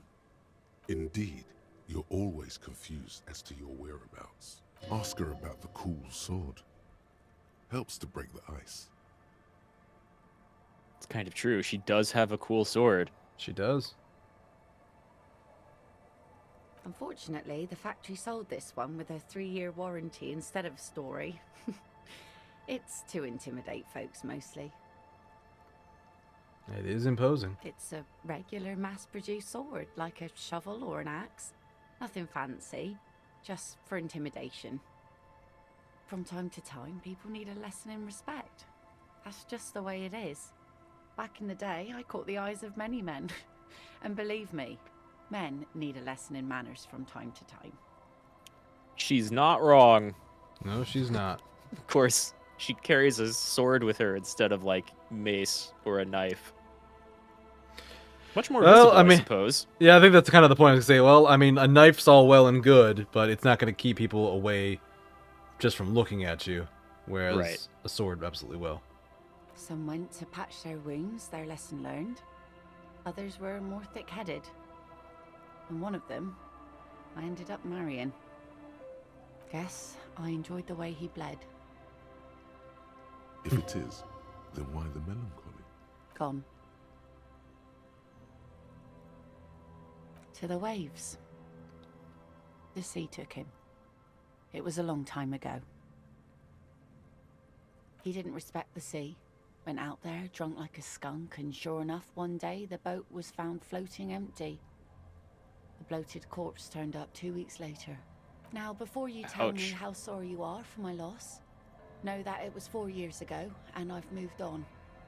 There's only so much mourning you can do for a drunk with sinewy muscles. She really likes those muscles, though. It's in the way she pronounces sinewy. Okay. I shit on death is a no. You should have thrown yourselves away after me is a no. Yeah. Time is really... I like 3. Time's the best cure for sorrow. And healthy to let go and move on. Yeah. Yeah, I like 3 and 4, really. Us working folk don't have the luxury to be bedsick with melancholy. I buried him, mourned for an appropriate amount of time, and went on. Life didn't really change that much for me and the kids. This is neither a touchy nor a very interesting topic for her. She looks like she's ready to go on a date with another, better, drunk. Ask Jesus. Her. Both of you could need some action. Fuck off, electrochemistry. Yeah, it has one thing on its mind. Clearly. Yeah. We're not going to give her the envelope. Let's see. Who are you looking for? Cryptozoologist guy. I don't think I know what these Hey, are. Taro, I'm doing to all right. elaborate? Just enjoying some disco here with Deus. I Have you don't want to been say a while? imaginary animals. Maybe animals that are hard to find. Aha. Yeah. Like snowmen. Haven't heard of 2 those. old guys have been wandering around here, nose in sand, talking nonsense about snowmen and the like. Right. Not only snowmen, also green men, monkey men burning rhinos. You get the picture. Ah, there we go. Yeah, that sounds like someone we've heard of before, huh? Mm-hmm. Don't really know. Further down the peninsula, I guess. I mean, that's where they were heading. Who else are you looking for besides snowmen? Well, how can I assist you then, officer? That's your boat. Sure is. The sun, I call her. Coated with a fresh layer of tar just yesterday. Whoops. It'll take some time for it to dry, assuming the sunny days continue. Okay. She seems nice. She does seem nice. I like her a lot, honestly. There are a lot of different people with, like, really weird dispositions and hang-ups and such. Lillian, she knows what she's doing. Mm-hmm.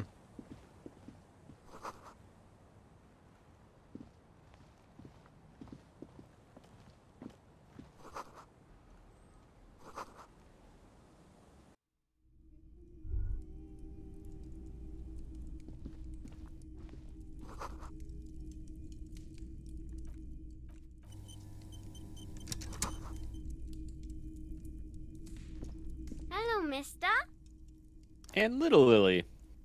Aw. Also She clutches nice. a small stuffed animal. Occasionally, she twirls it around. Yes, I am. Little Lily. You know my mom? I'm not gonna answer number 2. That's nice. Fair. My mom is great. She's never angry or anything. That reminds me, this thing here reminds me, a long time ago I saw a lesser-known Leslie Nielsen film. It was called Men with Brooms. It was about... Oh, yeah, I've never heard of it. What is that Olympic sport where they like use brooms and like push out a puck? Use brooms to like... Curling? Curling, I think, yeah. So it's basically about that. Cool. Think like the Mighty Ducks, but for curling and with older men. But there's a scene early on where like the male character like has either this childhood friend or somebody that he knows that he's out drinking with her. She gets drunk as a skunk and he takes her home and he puts her on the couch and he just kind of covers her up and he gets up to leave and he turns around and there's just kids standing there looking at him and he just looks at the kid, looks at her, looks back at the kid and goes, she's working hard today and she fell asleep on the drive home. Or something like that. And the kid walks up and goes, "Thanks for lying to me, mister, but we both know she's drunk as shit." It's just that moment of that kid just calling him out on like, no, we both know my mom's a fucking drunk, but also thank you for lying to me. That was very kind. Yeah, that sounds like a Leslie Nielsen thing, especially like a mid Leslie Nielsen thing. That wasn't even him. That was a different character. He was like the old like mentor for the curling thing. Okay. Yeah, luckily this kid is not that exposed to corruption yet. Yeah, thankfully. He's quite say-so and pure. Lillian seems very nice, yes. Mm. What's the bird in the ceiling? You might be able to get on God's good side if you replace the broken scooter you almost certainly broke. Suggesting you take the bird.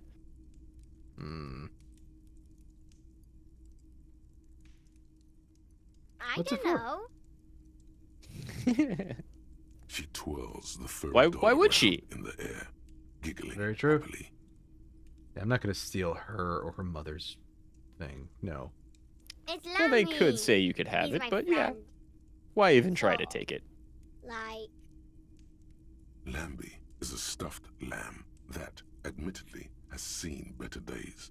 One of the eye buttons is missing, and the fur is tattered in several parts. Ah, pleased to meet you, Lambie. Lammy usually doesn't like strangers. But you're also fuzzy, like Lammy. Bye! Cute kid. We will protect.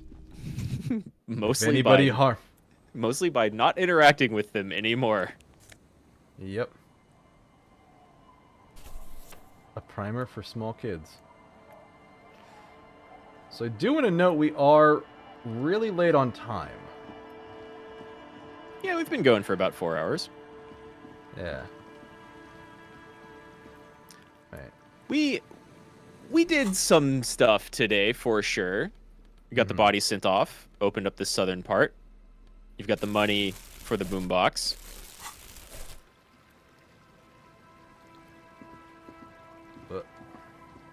If you wanted to call it here, that's fine. It's 8 p.m. my time. I could use some food soon, and we've got plenty to start with next time. Yeah, Still we've got this whole area to... Yep. We've got this whole area. The 2 kids, the old lady here. There's definitely more exploration to go through. Even over by the car out west, up north, there's kind of a lot. I wasn't joking when I said this is like the second half of the game. There's a fair bit to do over here. More stuff. In fact, if you wanted to eschew buying the boombox, you already have more than enough money to pay for another night. Which, you know, may or may not be necessary depending on how much exploration you do. 1 to Kingdom of Conscience. Forgot about those. Kingdom of Conscience is not a skill. It's a thought.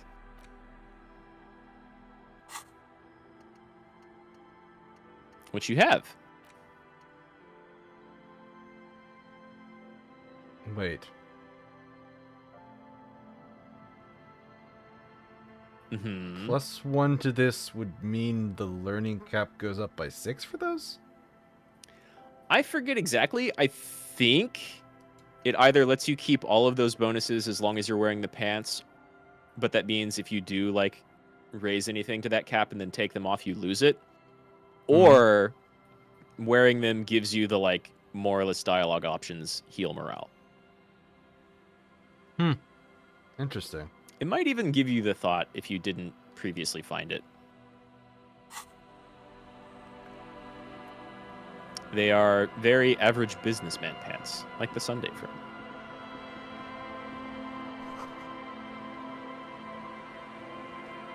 The worn and beaten wooden planks of the bench do not look overly comforting. We can sit on benches after we've solved them. You can revisit the bench if you ever need to pump. Alright, so he does not want to sit on bench. He doesn't want to stand still and waste time, that's for sure. But he just sat still with us for several hours and wasted time. Yeah, like at least an hour and a half around the car. Yeah. Maybe that just amused him. Yeah, and he did admittedly wait for us for 2 hours. He'd be like, Harry, it's your car. It's very obviously your car, Harry. You're a good detective, but you missed about the car, Harry. Right, you've been doing great work, but I have known exactly what that is since we've seen it. Yep. Yeah. So you have those kids, the old lady, a lot more to explore around here. Mm-hmm. You saw I some think we're gonna people- call it there tonight. I think that's Let's fine. see. Is There's there some anybody around people- that I can raid? Unfortunately, Twitch is extremely bad at having things in their tools that gives you a huge raid list. Mine is only 5 people, and the top one is Sea-Dog VA with 15,000 people in his stream. I don't think he needs my my raid. He has enough. I'm certain he'd appreciate it if he noticed it. Oh, Pearl's playing. Or Pearl's around right now.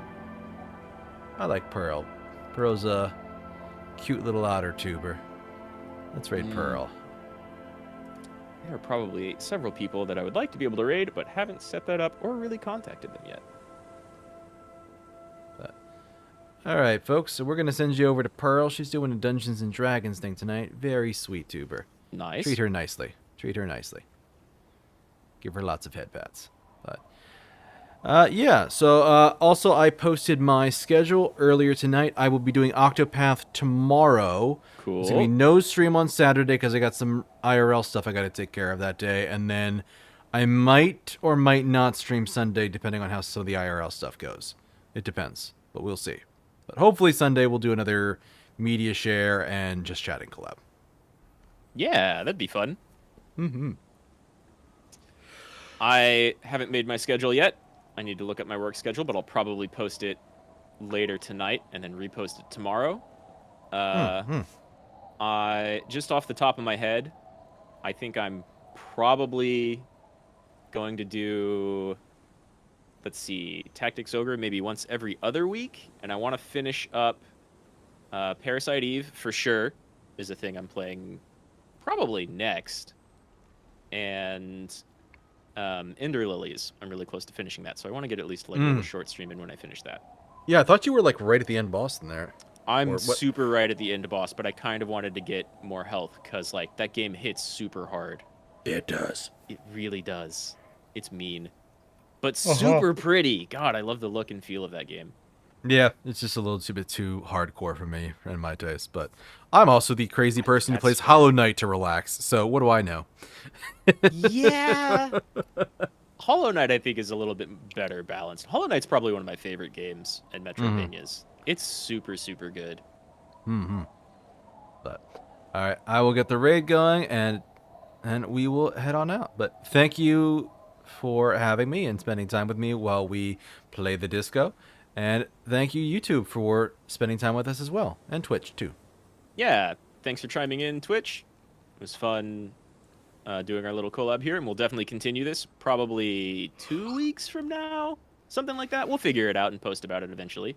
Yeah, we'll post about it. Thanks to Jay, Hank, and Kentaro for dropping by. I always appreciate it. And that'll be the stream.